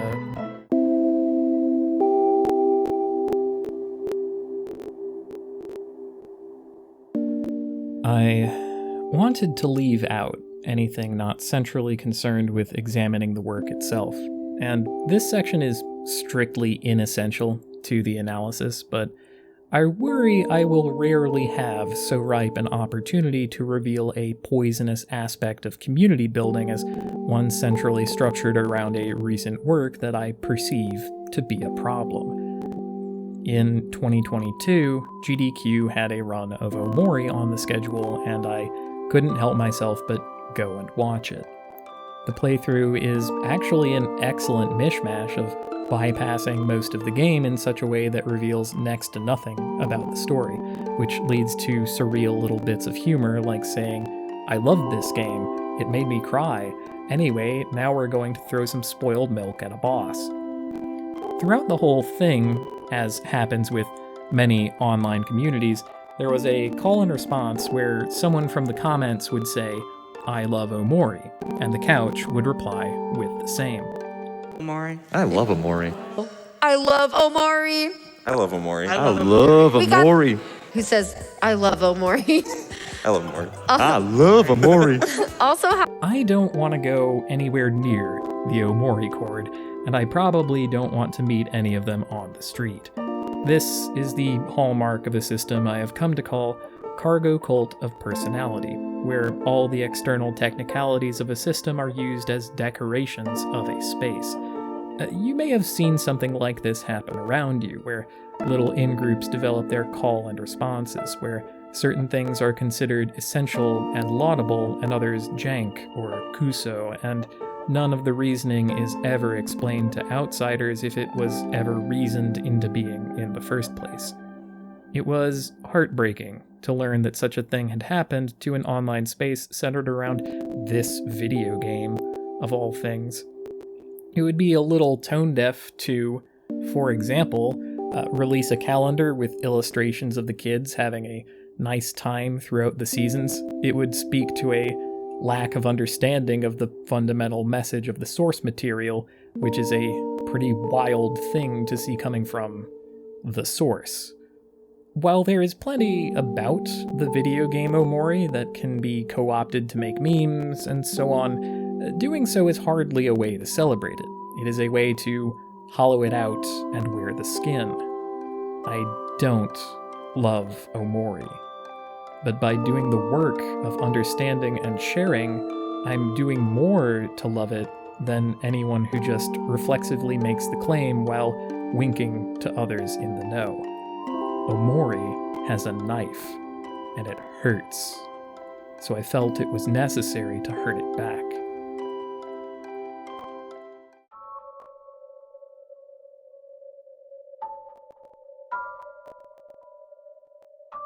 Through writing this, I came to adopt the term genus in place of genre, as it is typically used to label video games.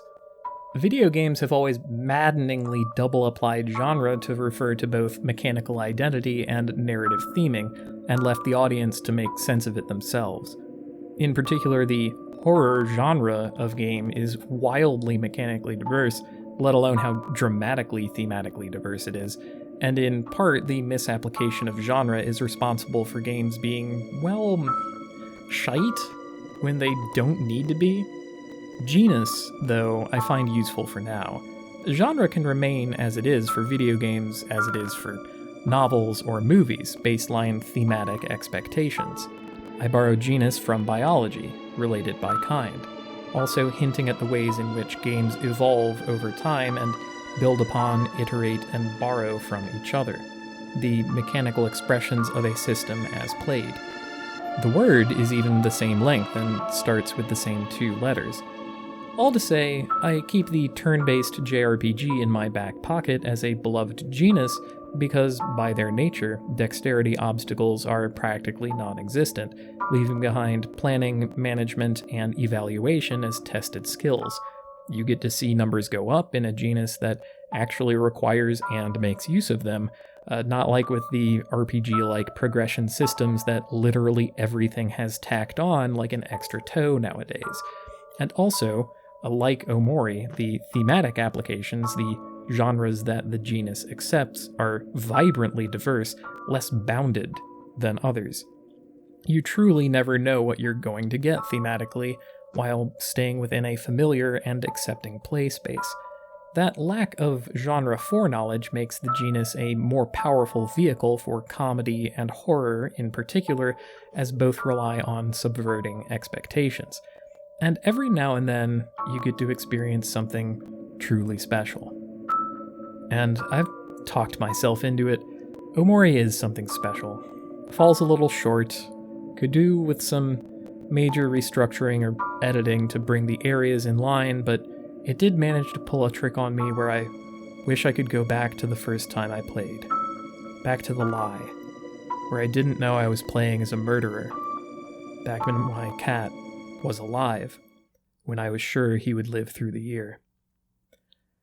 At a certain point in that playthrough, something about the experience triggered my own trauma response, and I spent the next few minutes huddling him close to me on the floor, ominous by now what seems to have been the prescience of such an act. Anything that can do that to you is worthy of attention. So when I tell you that Omori has a knife, I trust you will understand the double meaning. The violence I needed to unleash upon it in turn has come to a close. I did the work, and I cut back. Omori invites us to imagine what form our own darkness takes. My own would be the shape of my doubts that Shacktool might have lived longer in someone else's care, that I may have made choices that hastened his demise, that I either did not do my best, or my best was not good enough. These are not rational questions that reason can supply the answers to, but the unnecessary violence a grieving mind inflicts upon itself. You're the only person who can do the work of being gentle with yourself. For now, for myself, I am not doing a good enough job.